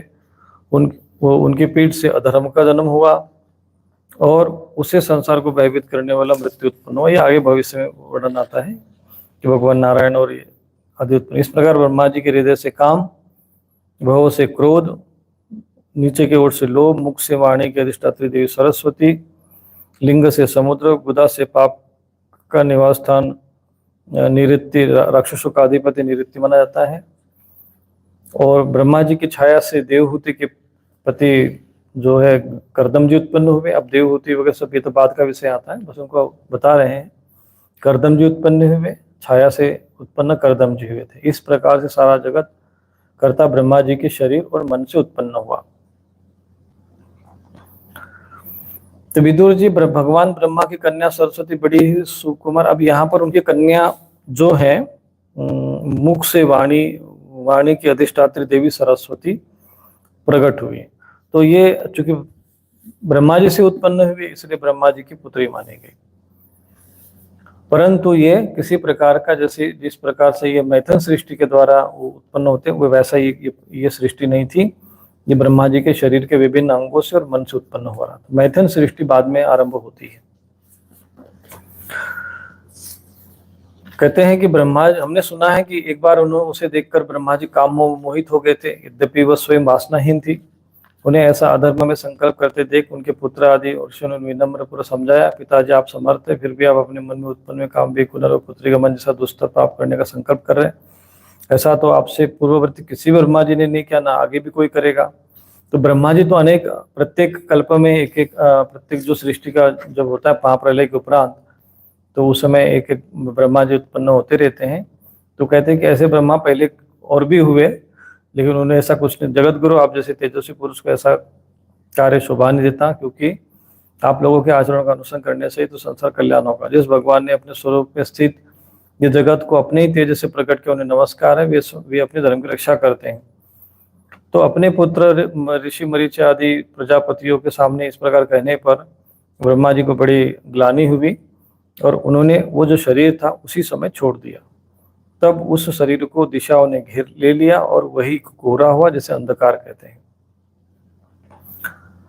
तो ये यहाँ पर वर्णन आता है, चूंकि एक भाव उनमें उत्पन्न हुआ, विकार उत्पन्न जरूर हुआ, क्योंकि ब्रह्मा जी जो है वो रजोगुण से उत्पन्न हुए थे। रजोगुण की प्रकृति स्वभाव है काम एष क्रोध एष रजोगुण समुद्भव।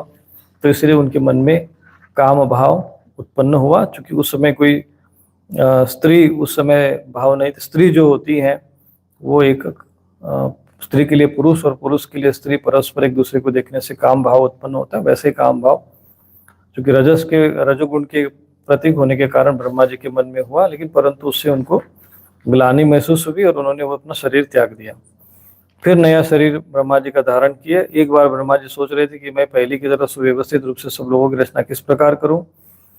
उस समय उनके मुख से 4 वेद प्रकट हुए। उसके सिवा उपवेद, न्यायशास्त्र, होता, उद्गाता, अध्वर्य, ब्रह्मा, इन 4 ऋतुज के कर्म, युग का विस्तार, धर्म के 4 चरण, 4 आश्रम, उनकी वृत्ति, ये सब ब्रह्मा जी के मुख से उत्पन्न हुए।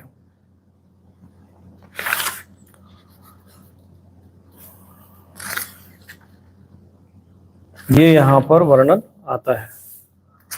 फिर यहाँ वाराह भगवान का वर्णन आता है। तो वो ये वर्णन हम लोग आगे की कथा में सुनेंगे। तो इस प्रकार से वर्णन आता है कि फिर अब सृष्टि जो हुई ये तो मन से और शरीर से हुई।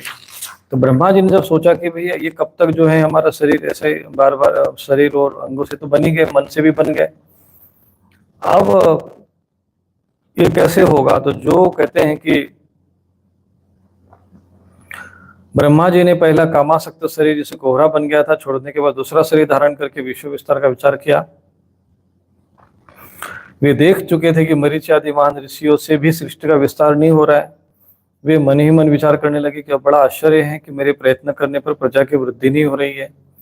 अब इसको कौन सा विघ्न डाल रहा है। जिस समय यथोचित क्रिया करने में ब्रह्मा जी इस प्रकार सोच रहे थे, उसी समय उनके शरीर के 2 भाग हो गए और एक भाग पुरुष स्त्री पुरुष और 2 विभागों से एक स्त्री पुरुष का जोड़ाव उत्पन्न हो गया। तो ब्रह्मा जी के शरीर का ही 2 भाग हो गए। एक तो जब ब्रह्मा जी ने शरीर त्याग दिया, दूसरा शरीर से 2 भाग हो गए और एक भाग जो है पुरुष बना और एक भाग स्त्री बना। जो स्त्री बनी वो उसका नाम शत्रुपा हुआ और जो भाग पुरुष रूप में हुआ उनका नाम स्वयंभू हुआ, जो स्वयंभू मनु कहलाए। तो इनसे फिर मिथुन धर्म के द्वारा अर्थात स्त्री पुरुष के परस्पर संबंध तदा मिथुन धर्मेण प्रजा हेदाम भूवीरे। तो तब वहां पर मैथुन सृष्टि के माध्यम से स्त्री पुरुष के परस्पर संबंध से प्रजा की वृद्धि होने लगी। इसके पहले जो प्रजा बनाई गई थी वो मन से थी और ब्रह्मा जी के विभिन्न अंगों से थी, तो वो वृद्धि हो नहीं पा रही थी। तब वहां पर स्त्री पुरुष की उत्पत्ति हुई। तो प्रथम स्त्री और प्रथम पुरुष हम इनको मान सकते हैं। स्वयंभू जो हुए मनु एक पद हुआ करता है, जैसे प्रजापति एक पद होता है, ऐसे मनु किसी व्यक्ति का नाम नहीं है। ये जैसे देवता है पद है, ऐसे ही मनु भी एक पद होता है। और 14 मनवंतर होते हैं और प्रत्येक मनवंतर का एक राजा होता है, उसी को मनु कहते हैं। जैसे ये 7वां मनवंतर है तो इसकी राजा वैवस्वत है। तो मनु नाम का कोई व्यक्ति नहीं, मनु नाम की पदवी होती है। ऐसे ही उस समय जो प्रथम जो मनवंतर हुआ, जो उसको स्वयंभू मनवंतर कहते, इसलिए उनका नाम स्वयंभू हुआ। तो उस समय उनका नाम स्वयंभू था और उनकी पत्नी का नाम शत्रुपा। चूंकि वो मनवंतर के अधिपति हुए इसलिए मनु कहलाए। तो ऐसे 14 मनु होते हैं। प्रथम मनु जो है वो स्वयंभू। जैसे प्रथम प्रधानमंत्री एक पद है, तो प्रथम प्रधानमंत्री कौन हुए? तो प्रधानमंत्री हम लोग उनके नाम के आगे लगा देते हैं, लेकिन प्रधानमंत्री उनका नाम नहीं, उनका पद होता है। जैसे अभी हमारे देश में प्रधानमंत्री नरेंद्र मोदी जी हैं, तो हम कहते हैं प्रधानमंत्री नरेंद्र मोदी। तो प्रधानमंत्री उनका नाम नहीं है, वो उनका पद है। ऐसे ही मनु एक पद भी है, नाम नहीं उनका। तब उनके सब यही से फिर मैथुन सृष्टि की रचना आरंभ हुई है। महाराज स्वयंभू मनु से शत्रुपा से 5 संतान उत्पन्न हुई। प्रियव्रत और तनपादी 2 पुत्र थे। आकुति, देवहूति और प्रसूति 3 कन्याएं हुई। तो मनुज ने आकुति का विवाह रुचि प्रजापति से, मजरी कन्या का विवाह करदम जी को, और प्रसूति दक्ष प्रजापति को। जो अंगूठे से जो उत्पन्न हुए थे प्रजापति, उनको प्रसूति से विवाह करा दिया। और देवहूति का विवाह जो ब्रह्मा जी की छाया से उत्पन्न हुए थे करदम जी को, उन्होंने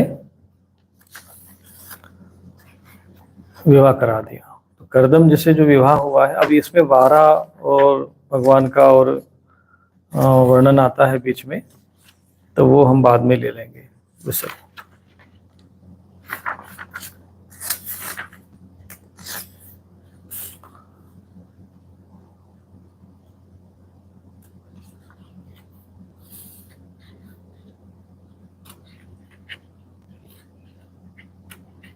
ये ब्रह्मा जी के शरीर से ही अलग अलग शरीर ब्रह्मा जी से बनाते गए, फिर उन्होंने वो छोड़ते गए। ऐसे एक बार ब्रह्मा जी सृष्टि की वृद्धि न होने का बहुत चिंतित हो गए, हाथ पैर आदि के अवयव को फैलाकर लेट गए। फिर क्रोधोस भोग में शरीर को त्याग दिया। उससे जो बाल झड़कर गिरे वे अही हुए और उनके हाथ पैर सिकोड़कर सर्प आदि नाग हुए।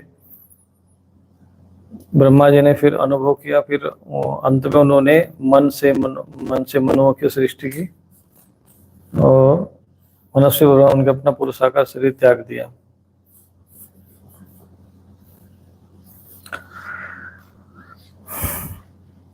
तो स्वयंभू जो उत्पन्न हुए ब्रह्मा जी से, उनका वंश बड़ा आदरणीय है।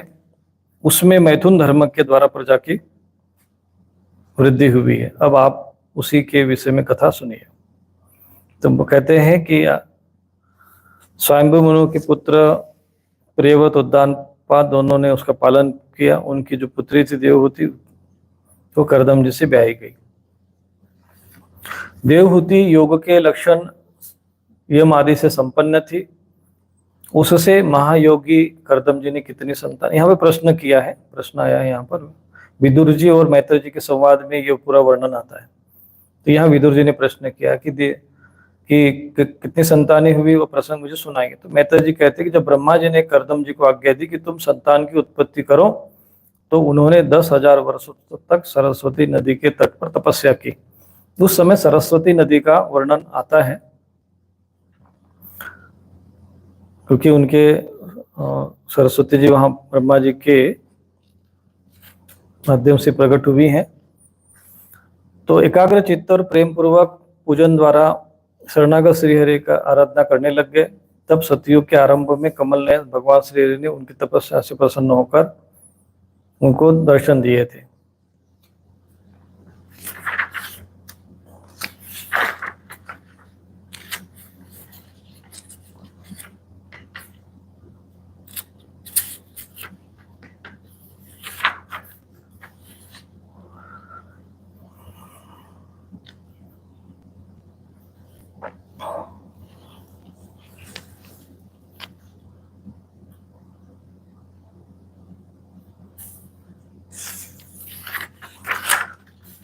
तो यही कर्दम ऋषि जब तपस्या कर रहे थे तो वहां पर आता है कि स्वयंभू मनु वहां जाते हैं और अपनी पुत्री जो देवहूति को लेकर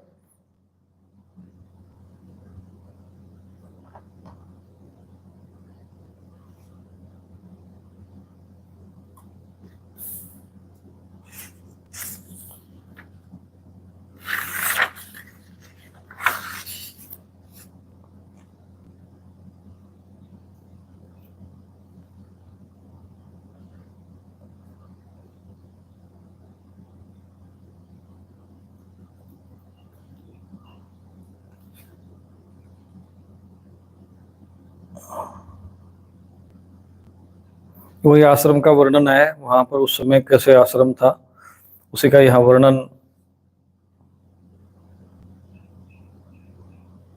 महारानी शत्रुपा के साथ सुवर्ण जटित रथ पर सवार होकर उस पर अपनी कन्या को बिठाकर पृथ्वी पर विचरण करते हुए जो उस दिन भगवान ने बताया था, उस दिन शांत परायण महर्षि कर्दम के उस आश्रम पर वे पहुंचते हैं।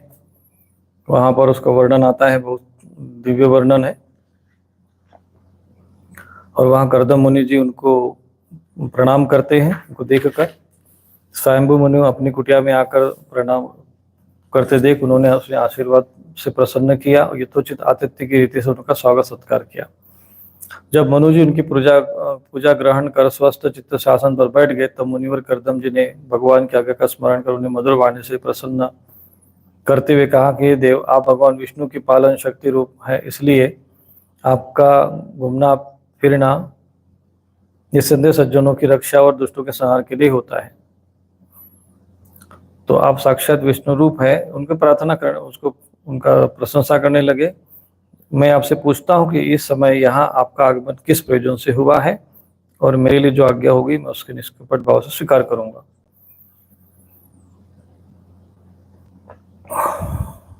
इस प्रकार जब कर्दम जी ने मनु जी के संपूर्ण गुणों कर्मों की श्रेष्ठता का वर्णन किया तो उन्होंने निवृत्ति परायण मुनि से कुछ सुकुचाकर कहा, वेद मूर्ति भगवान ब्रह्मा ने अपने वेदमय विग्रह की रक्षा के लिए तप, विद्या और योग से संपन्न और विषयों में अनासक्ता ब्राह्मणों को अपने मुख से प्रकट किया। तो ब्राह्मणों का यह वर्णन कहा गया कि तप, विद्या और योग से संपन्न और विषयों में अनासक्त, ऐसे जो लोग हुआ करते थे ऐसे ब्राह्मणों को प्रकट किया। ये ब्राह्मणों का स्वरूप का वर्णन किया। फिर उस सहस्त्र चरण वाले विराट पुरुष ने आप लोगों की रक्षा के लिए ही अपने सहस्त्र भुजाओं से हम क्षत्रियों की उत्पन्न किया। इस प्रकार ब्राह्मण उनके हृदय और क्षत्रिय शरीर कहलाते हैं। अतः एक ही शरीर से संपन्न होने के कारण अपनी अपनी और एक दूसरे की रक्षा करने वाले ब्राह्मण और क्षत्रियों की वास्तव में श्री हरि रक्षा करते हैं। उनके आपके दर्शन मात्र से मेरे सारे संदेह दूर हो गए, क्योंकि आपने मेरी प्रशंसा के मुझ से स्वयं ही प्रजापालन की इच्छा वाले राजा के धर्मों का बड़े प्रेम पूर्वक निरूपण किया है।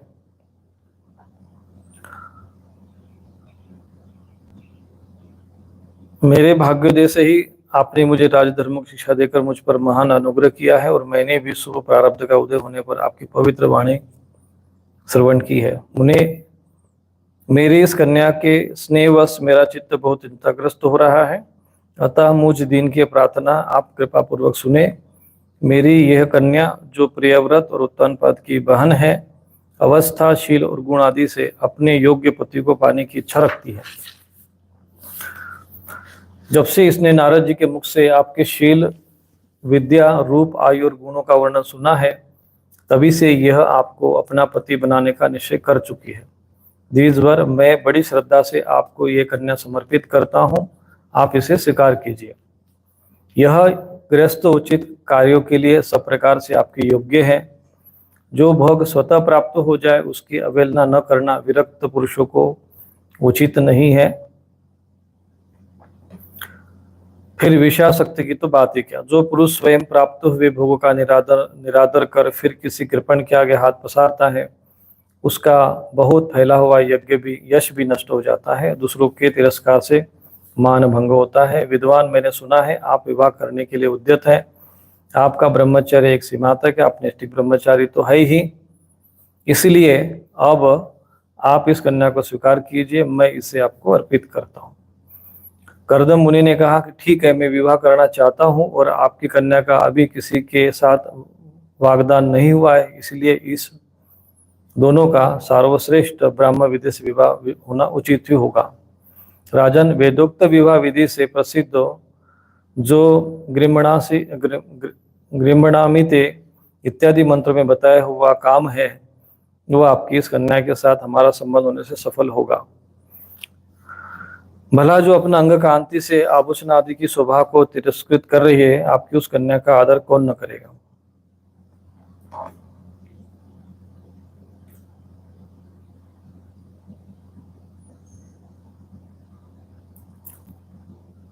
अतः मैं आपकी इस साध्वी कन्या को अवश्य स्वीकार करूंगा, किंतु एक शर्त के साथ। जब तक इसकी संतान न हो जाएगी तब तक मैं गृहस्थ धर्मानुसार इसके साथ रहूंगा। इसके बाद भगवान के बताए हुए संन्यास प्रदान, हिंसा रहित शम दम आदि धर्मों को अधिक महत्व दूंगा, जिनसे इस विचित्र जगत की उत्पत्ति उनमें यह लीन हो जाता है। उसी जिनसे आश्रम स्थित है, मुझे तो वे ही प्रजापतियों के पति भगवान से अनंत ही सबसे अधिक मान्य है। करदम जी केवल इतना ही कह सके, फिर वे हृदय में भगवान कमल नाम का ध्यान करते मौन हो गए। उस समय मंद हास्ययुक्त मुख कमल को देखकर देवहूति का चित्त लुभा गया। मनु जी ने देखा कि इस संबंध में महारानी शत्रुपा और राजकुमारी जी की स्पष्ट अनुमति है, अतः उन्होंने अनेक गुणों से संपन्न करदम जी को उसी समय गुणवती कन्या का प्रसन्नता पूर्वक दान कर दिया। महारानी शत्रुपा ने भी बेटी और जामाता को बड़े प्रेम पूर्वक बहुत से बहुमूल्य वस्त्र, आभूषण और गृहस्थ उचित पात्र आदि प्रदान किए। इस प्रकार सुयोग्य वर को अपनी कन्या देकर महाराज मनु, स्वयंभू मनु निश्चिंत हो गए और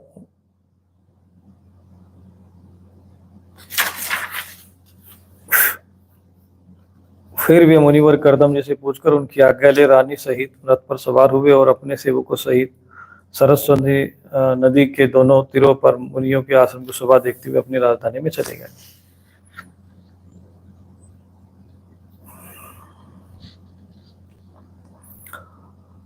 माता पिता के चले जाने पर पति के अभिप्राय को समझ लेने में कुशल साध्वी देवहूति करदम जी की प्रतिदिन प्रेम पूर्वक सेवा करने लग गई। ठीक उसी तरह जैसे पार्वती जी भगवान शंकर सेवा करती है।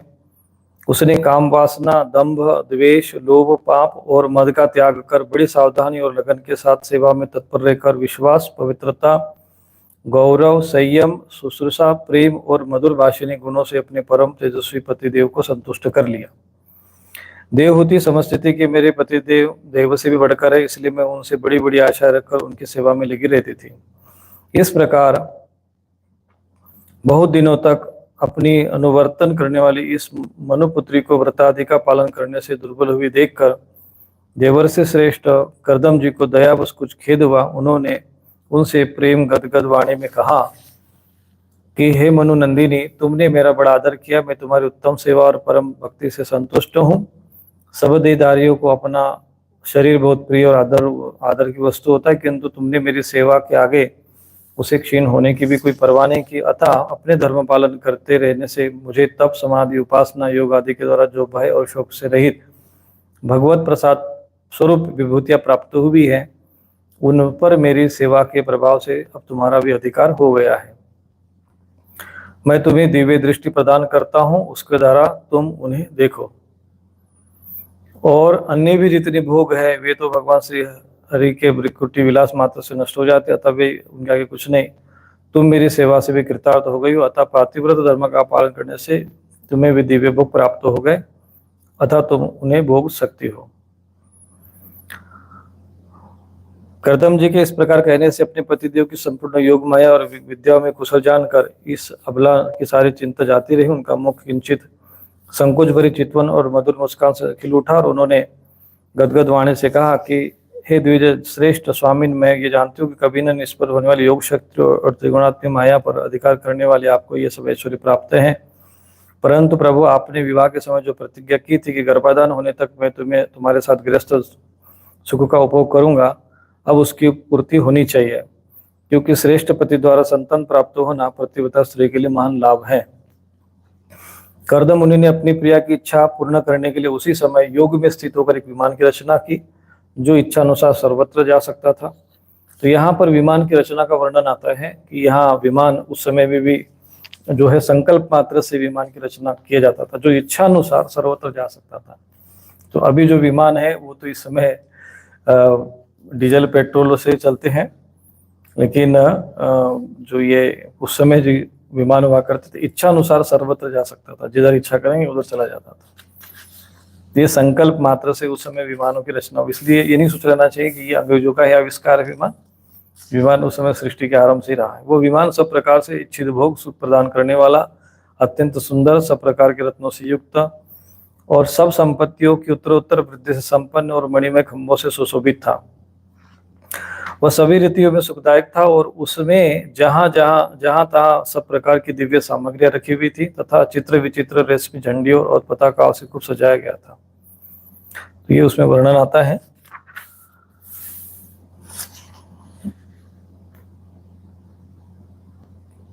और फिर उन्होंने जब देवहूति से कहा कि हे भीरु, तुम इस बिंदु सरोवर में स्नान करके विमान पर चढ़कर आओ।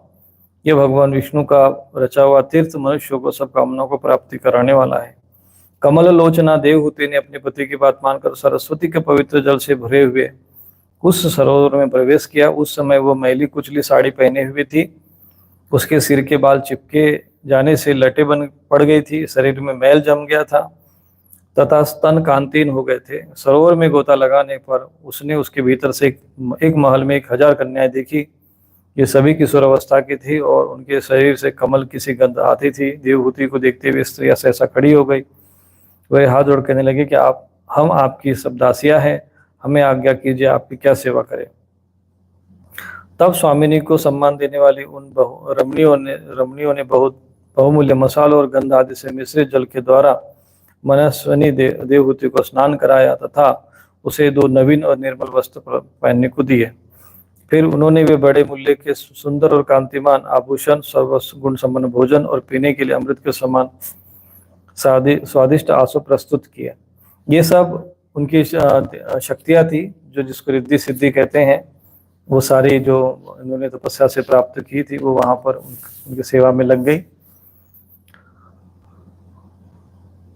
तब देवहूति ने दर्पण में अपना प्रतिबिंब देखा तो उसे मालूम हुआ कि वो भांति भांति के सुगंधित फूलों के हार से विभूषित है और स्वच्छ वस्त्र धारण किए हुए उनका शरीर भी निर्मल और कांतिमान हो गया और उन कन्याओं ने बड़े आदर पूर्वक उनका मांगलिक श्रृंगार किया।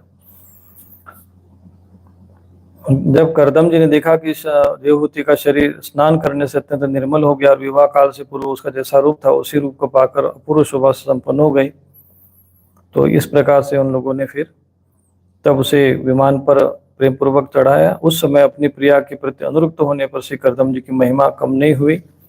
विद्याधरिया, तो सारी जो कन्याएं थी विद्याधरिया थी, उनके शरीर की सेवा कर रही थी। खिले हुए कुमुद के फूलों से श्रृंगार करके अत्यंत सुंदर बने हुए इस विमान पर इस प्रकार शोभा पा रहे थे मानो आकाश में तारागण घिरे हुए चंद्रदेव आदि विराजमान हो। तो दीर्घकाल तक उन्होंने गृहस्थ जीवन का पालन किया है। देवहूति के अपनी प्राण प्रिया देवहूति के साथ उन्होंने वैश्रम्भण, सूररसन, नंदन, पुष्पभद्र और चैत्ररथ आदि अनेक देव उद्यान और मानव सरोवर में अनुग्रह पूर्वक विहार किया, विचरण करने लग गए। और इस तरह से उन्होंने विहार करते हुए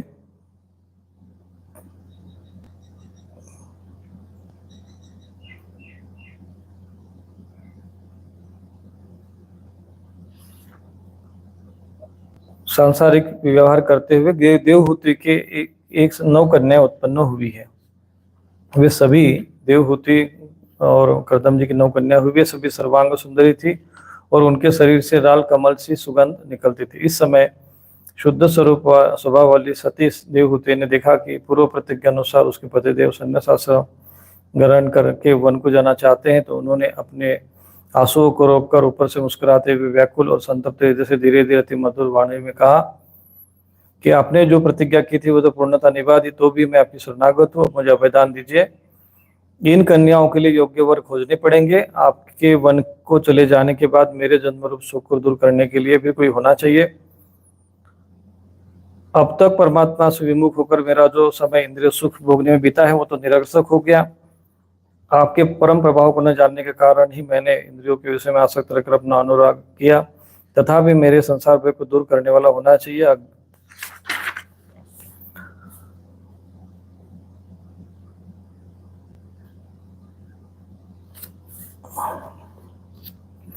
करदम जी कहते हैं, करदम जी कहे कि दोष रहित राजकुमारी, तुम अपने विषय में इस प्रकार खेद न करो। तुम्हारे गर्भ में अविनाशी भगवान विष्णु शीघ्र ही पधारेंगे। अप्रिय, तुमने अनेक प्रकार के व्रतों का पालन किया, तुम्हारा कल्याण होगा। और इस प्रकार आराधना करने पर श्री हरि तुम्हारे गर्भ से अवतीर्ण होकर मेरा यश बढ़ाएंगे और ब्रह्म ज्ञान का उपदेश करके तुम्हारे हृदय की अहंकारमय ग्रंथि का छेदन करेंगे।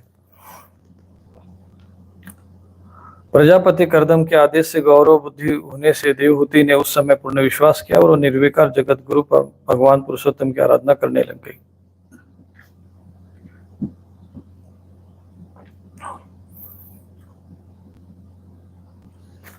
और ये जो इनकी नौ कन्या हुई, इन 9 कन्याओं का विवाह जो ब्रह्मा जी ने सृष्टि के आरंभ में 10 ऋषि उत्पन्न किए थे, जिसमें से नारद जी को छोड़कर तो उन्होंने जिन्होंने विवाह नहीं किया, तो जो अन्य जो 9 ऋषि रह गए थे उन सबके साथ इन सब 9 कन्याओं का एक एक ऋषि के साथ विवाह करा दिया। इस प्रकार से जो ब्रह्मा जी के शरीर से, जो मन से मरीचि, नेत्र से अत्रि, गोद से नारद जी, अंगूठे से दक्ष प्रजापति, तो मुख से अंगिरा ऋषि, तो इस प्रकार से जो ये 10 ऋषि उत्पन्न हुए थे उनसे, और ये करदम जी और देवहूति की 9 कन्या और वो 9 ऋषि, इनके परस्पर जो विवाह आदि के संयोग से ये फिर आगे सृष्टि की रचना बढ़ी है। और ये हम लोग इसीलिए हम कहते हैं कि ऋषियों के वंशज हम लोग हैं।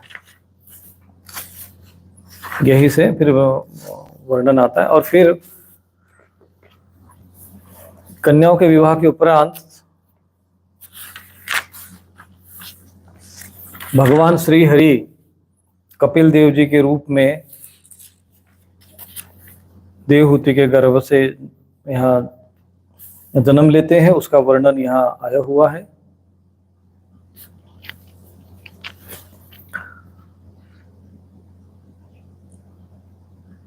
उस समय आकाश में जल बरसाते हुए गरज कर जब भगवान का जो आगमन होना था, उस समय सरस्वती नदी से गिरे हुए करदम जी के आश्रम में मरीचि आदि मुनियों से ब्रह्मा जी आए और शत्रुदमन विदुर जी स्वतः ज्ञान से संपन्न। जब ब्रह्मा जी को ये मालूम हो गया कि साक्षात परब्रह्म भगवान विष्णु सांख्य योग का उपदेश करने के लिए अपने विशुद्ध सत्वमय अंश से अवतरण हुए हैं, वहाँ उसी समय भगवान विष्णु का अवतरण होता है कपिल जी के रूप में। उसकी वहाँ पर प्रशंसा करते हैं, स्तुति करते ब्रह्मा जी। और भगवान कपिल के इस प्रकार कहने पर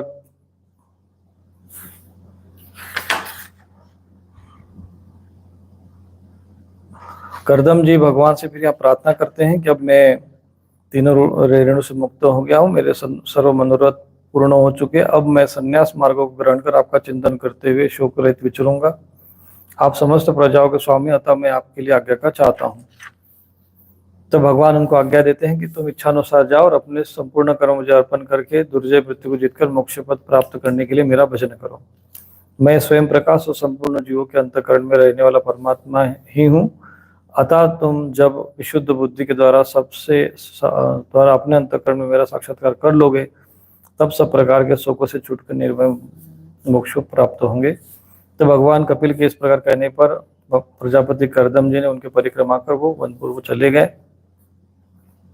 वहां अहिंसामय संन्यास धर्म का पालन करते हुए वे एकमात्र भगवान श्री हरि की शरण हो गए और अग्नि और आश्रम का त्याग करके निसंग भाव से पृथ्वी पर विचरण करने लगे। इस संन्यास आश्रम में अग्नि और सब आश्रमों का त्याग करके परमहंस रूप में वो विचरण करने लगे।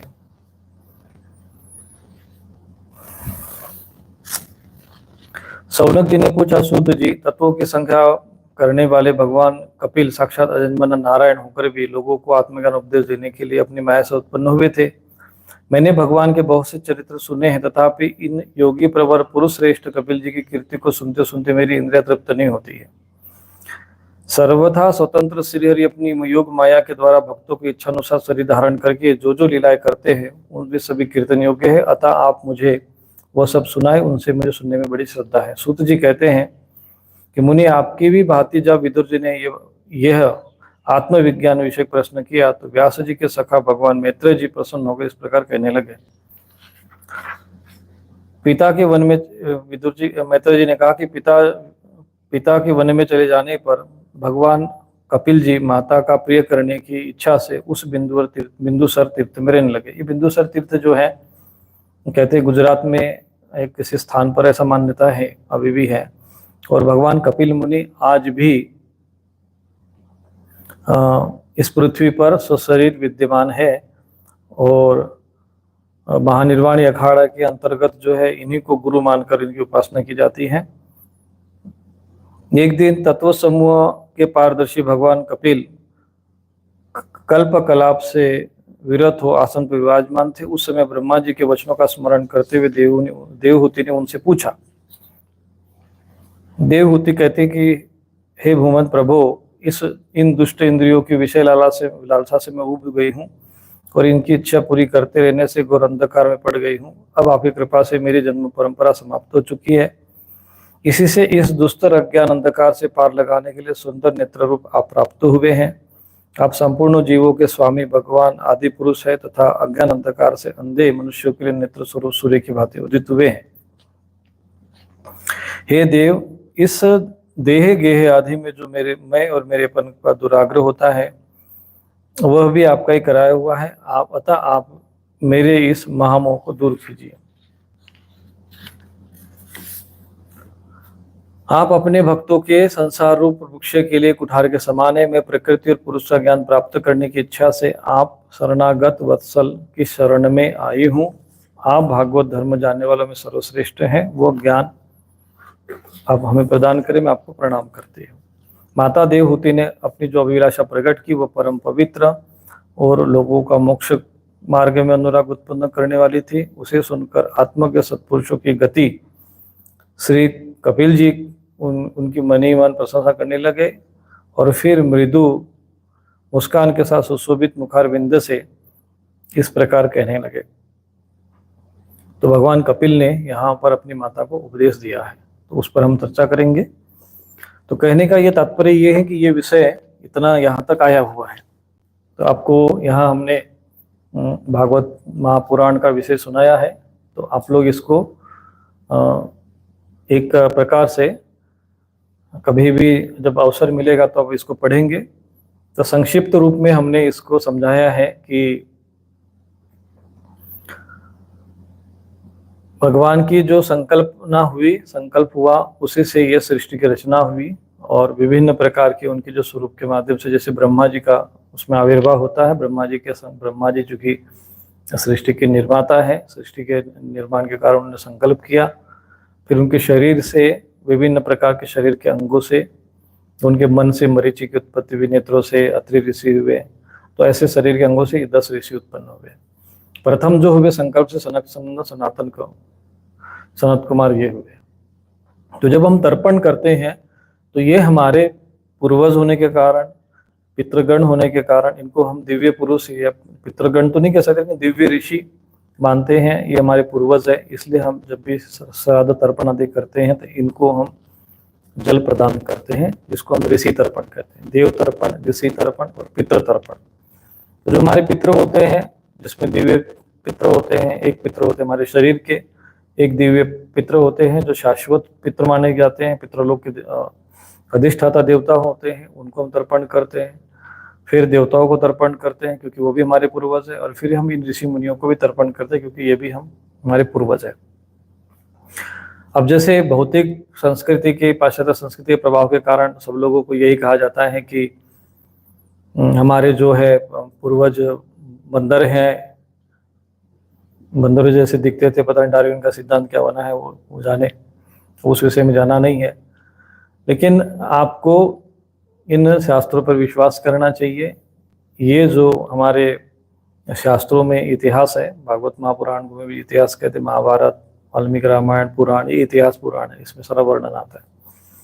तो हमारे ऋषि मुनि जो हमारे पूर्वज रहे हैं, यही से हमारी उत्पत्ति हुई है, हम ऋषि मुनियों के वंशज हैं, इसीलिए हम गोत्र में उनका उल्लेख करते हैं। दुर्भाग्य से अब हमको गोत्र भी पता नहीं रह गया है।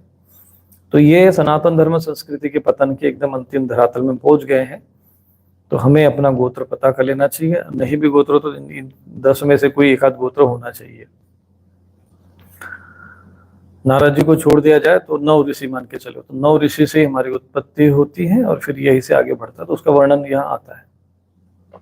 आगे देवहूति और कर्दम से जो विवाह होता है, तो उनसे जो भगवान का वहां पर स्वरूप प्रकट होता है, अवतार ग्रहण करते हैं, वो है भगवान कपिल मुनि के रूप में। भगवान कपिल मुनि सांख्य योग के आचार्य माने जाते हैं। 6 प्रकार के दर्शन हैं जो हमारे सनातन संस्कृति के सबसे मुख्य दर्शन माने जाते हैं, जिसमें उत्तर मीमांसा जिसको ब्रह्म सूत्र कहते हैं, पूर्व मीमांसा जिसके आचार्य महर्षि व्यास जी का नाम पाराशर है, बादरायण ऋषि भी कहते हैं, कृष्ण द्वैपायन ऋषि भी कहते हैं। वास्तविक इनका नाम बादरायण ऋषि है, कृष्ण द्वैपायन ऋषि भी कहते हैं। ये आचार्य हुए। फिर पूर्व मीमांसा जिसके आचार्य जयमिनी ऋषि हुए, न्याय के गौतम ऋषि हुए, सांख्य के कपिल मुनि जी हुए, योग के पतंजलि मुनि हुए, और वैशेषिक दर्शन के कणाद ऋषि जो है आचार्य माने जाते हैं। ये 6 दर्शन है। इन 6 में से किसी एक दर्शन के माध्यम से हम परमात्मा के ये सृष्टि के उस ज्ञान को प्राप्त कर सकते हैं। जैसे कणाद ऋषि ने अणु के द्वारा इस सृष्टि की रचना बताई है, वो भी पढ़ने लायक विषय है, वो भी दर्शन पढ़ने लायक है। तो सांख्य योग में प्रकृति और पुरुष का वर्णन आता है। भगवत गीता के 2वें अध्याय में सांख्य योग का वर्णन आता है।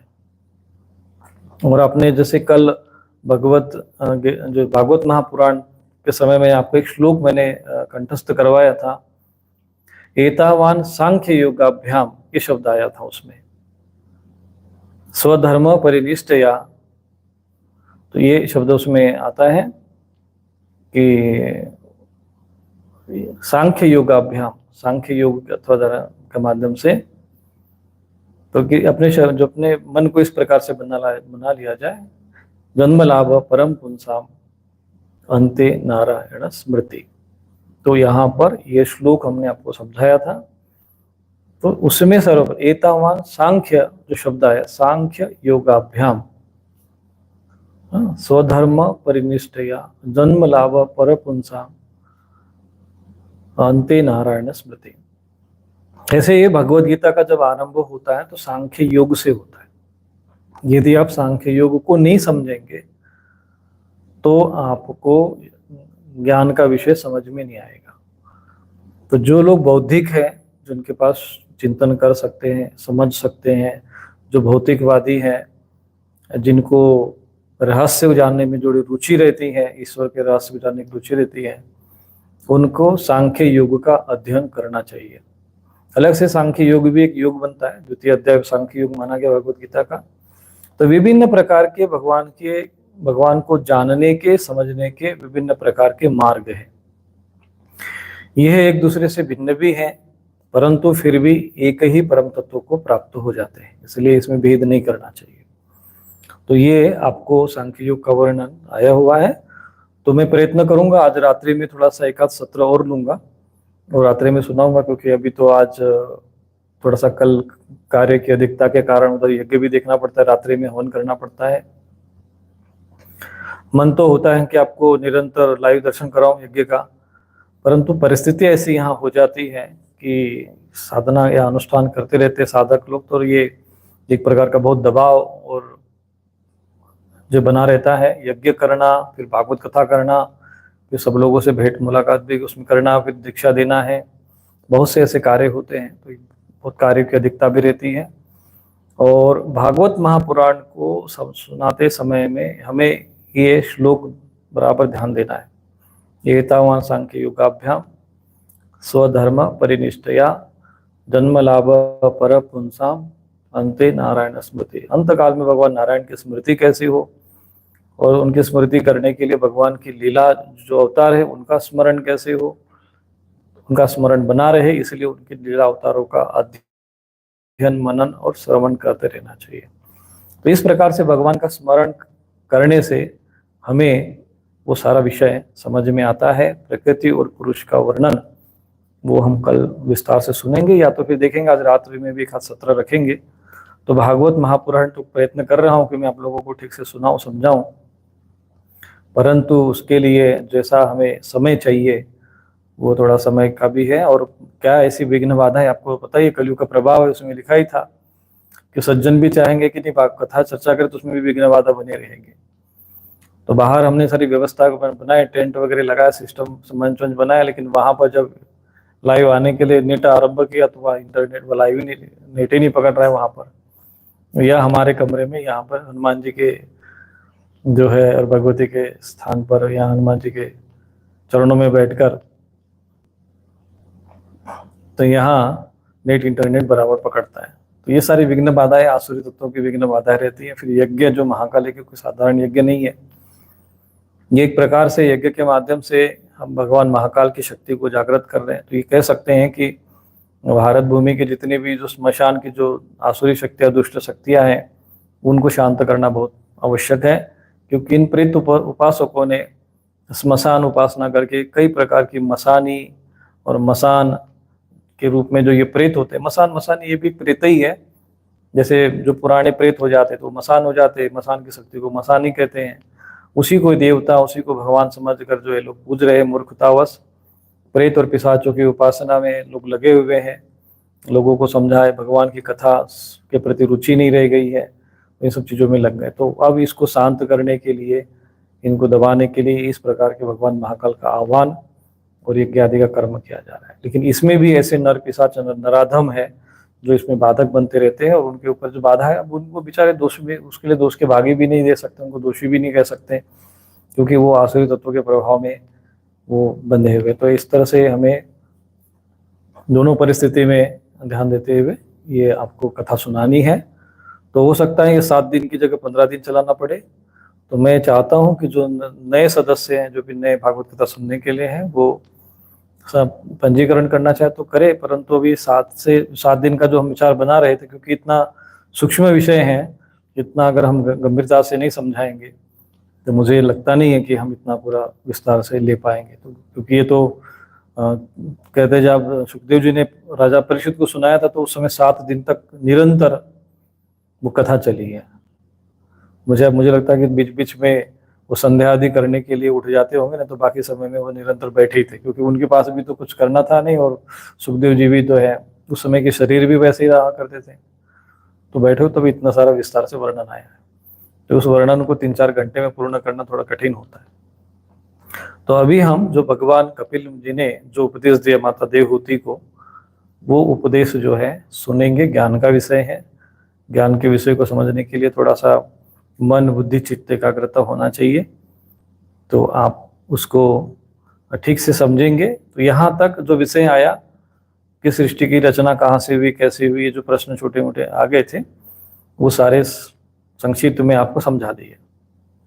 अब जो मूल विषय है, क्योंकि ज्ञान से ही मोक्ष होना है, और फिर भगवान की लीलाओं का श्रवण मनन करेंगे जिसमें भक्ति उत्पन्न होगी। और ज्ञान और वैराग्य का जो है, ज्ञान, वैराग्य और भक्ति, ये तीनों का संगम वही भागवत महापुराण है। तो उसको समझने के लिए ये सारा विषय समझना, गंभीरता से समझना बहुत आवश्यक है। तो फिर हम दूसरे सत्र में देखते हैं, जैसा भी समय मिलता है आपको सूचित किया जाएगा। और जिनको जो लाइव न देख पाए तो ये वीडियो उपलब्ध करा दिए जा रहे हैं, आप उसको कभी भी सुन सकते हैं। इन कथाओं को सुनना, क्योंकि अब दूसरी तरीके से भागवत कथा सुनाते मनोरंजक रूप से, लोगों को अच्छा लगे, इधर उधर के कुछ सुनाकर वो विषय कहेंगे, तो फिर उसमें पूरी भागवत कथा नहीं आ पाएगी।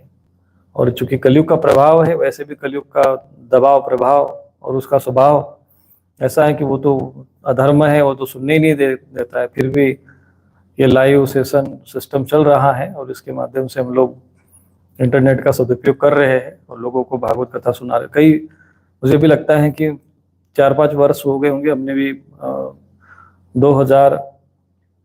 4-5 वर्ष के से 10 वर्ष हुए हैं कि हमने भागवत कथा करना छोड़ दिया था। 2014 के बाद हमने कथा कहना ही बंद कर दिया। भागवत कथा पहले हम कहते थे अपने क्षेत्र में लोगों के बीच में 7 दिन की भागवत कथा करते थे, तो उस समय का विषय अलग हुआ करता था। मंच वगैरह पर बैठकर हम 4 घंटा प्रतिदिन भागवत कथा कहते थे, तो 7 दिन में पूरा कर देते थे। तो वो सारा विषय संक्षिप्त में लेना पड़ता था, संक्षिप्त में भी लेते थे, परंतु 12 स्कंदों का जो विषय है वो पूरा हम लेते थे।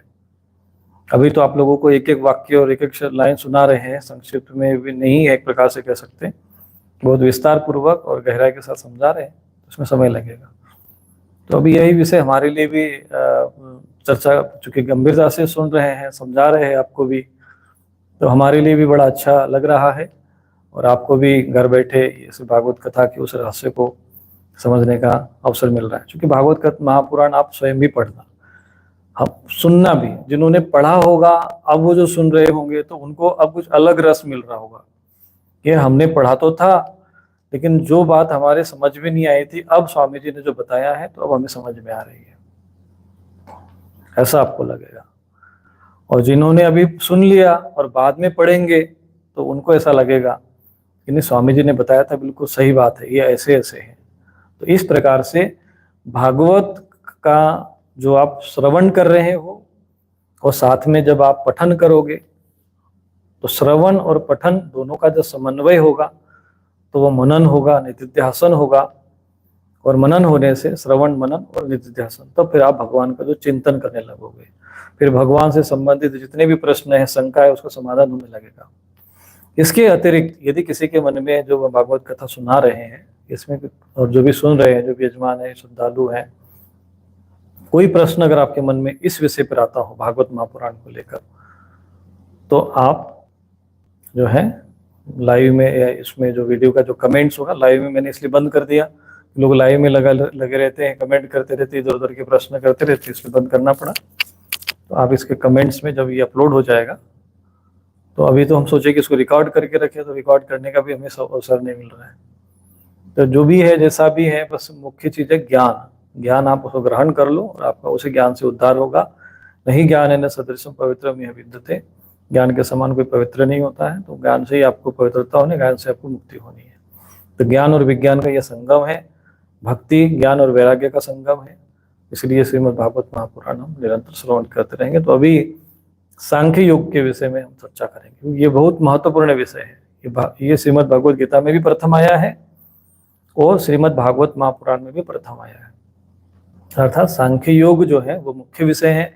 यदि वो समझ में आ गया तो तत्काल मोक्ष हो जाता है, और यदि वो समझ में नहीं आया तो फिर दूसरा मार्ग आपको भक्ति का मार्ग खुलता है, योग का मार्ग या भक्ति का मार्ग उसके उपरांत है। लेकिन सर्वप्रथम सांख्य का ही विषय है। भगवान कपिल मुनि आज भी पृथ्वी पर विराजमान है। गंगा, आपने गंगा सागर का नाम सुना होगा, वहाँ पर आज भी उनका स्थान है। हम लोग महानिर्वाणी अखाड़े से हमने ये वस्त्र धारण किया है। तो इस अखाड़े के अंतर्गत कपिल मुनि, भगवान कपिल मुनि को गुरु माना जाता है। उन्हीं को ही पूजते, उन्हीं को ही सब, वही इष्ट है, वही गुरु है। इस अखाड़े के अंतर्गत जो भी दीक्षा लेते हैं तो उनके गुरु भगवान कपिल मुनि माने जाते हैं, और वो उनके इष्ट भी वही है और गुरु भी वही है उनके। चूंकि वो भगवान स्वरूप नारायण है, इसलिए वो इष्ट भी है, और ज्ञान स्वरूप में है, गुरु रूप में है, दिव्य गुरु है। और कई ऐसे वर्णन आता है कि जो इस अखाड़े के कई महापुरुषों ने गंगा सागर में भगवान कपिल मुनि जी की तपस्या की, उनके स्तोत्र आदि के माध्यम से उनकी स्तुति की, तो भगवान कपिल मुनि जी ने उनको दर्शन दिया और अपने हाथ से जो कड़ा निकाल के उनको आशीर्वाद स्वरूप उन महात्माओं को दिया। वो कड़ा आज भी जो है वो अखाड़ों में रखा जाता है मुख्य स्थान पर, और उसकी पूजा होती है। तो भगवान कपिल मुनि आज भी विराजमान है पृथ्वी पर। जब तक ये पृथ्वी रहेगी तब तक वो योगियों के भी गुरु है, परम गुरु है, दिव्य गुरु है, जगत गुरु है, भगवान के परम अवतार है। तो उनका दिया हुआ ज्ञान, वो भी अपनी माता को दिया हुआ ज्ञान कितना दिव्य होगा, कितना अद्भुत होगा, आप उसकी कल्पना कर सकते हैं। इसलिए मैं ये विषय अब विस्तार से और शांतिपूर्वक आप लोगों के समक्ष रखूंगा। तो आज इतना ही, तब तक के लिए नारायण।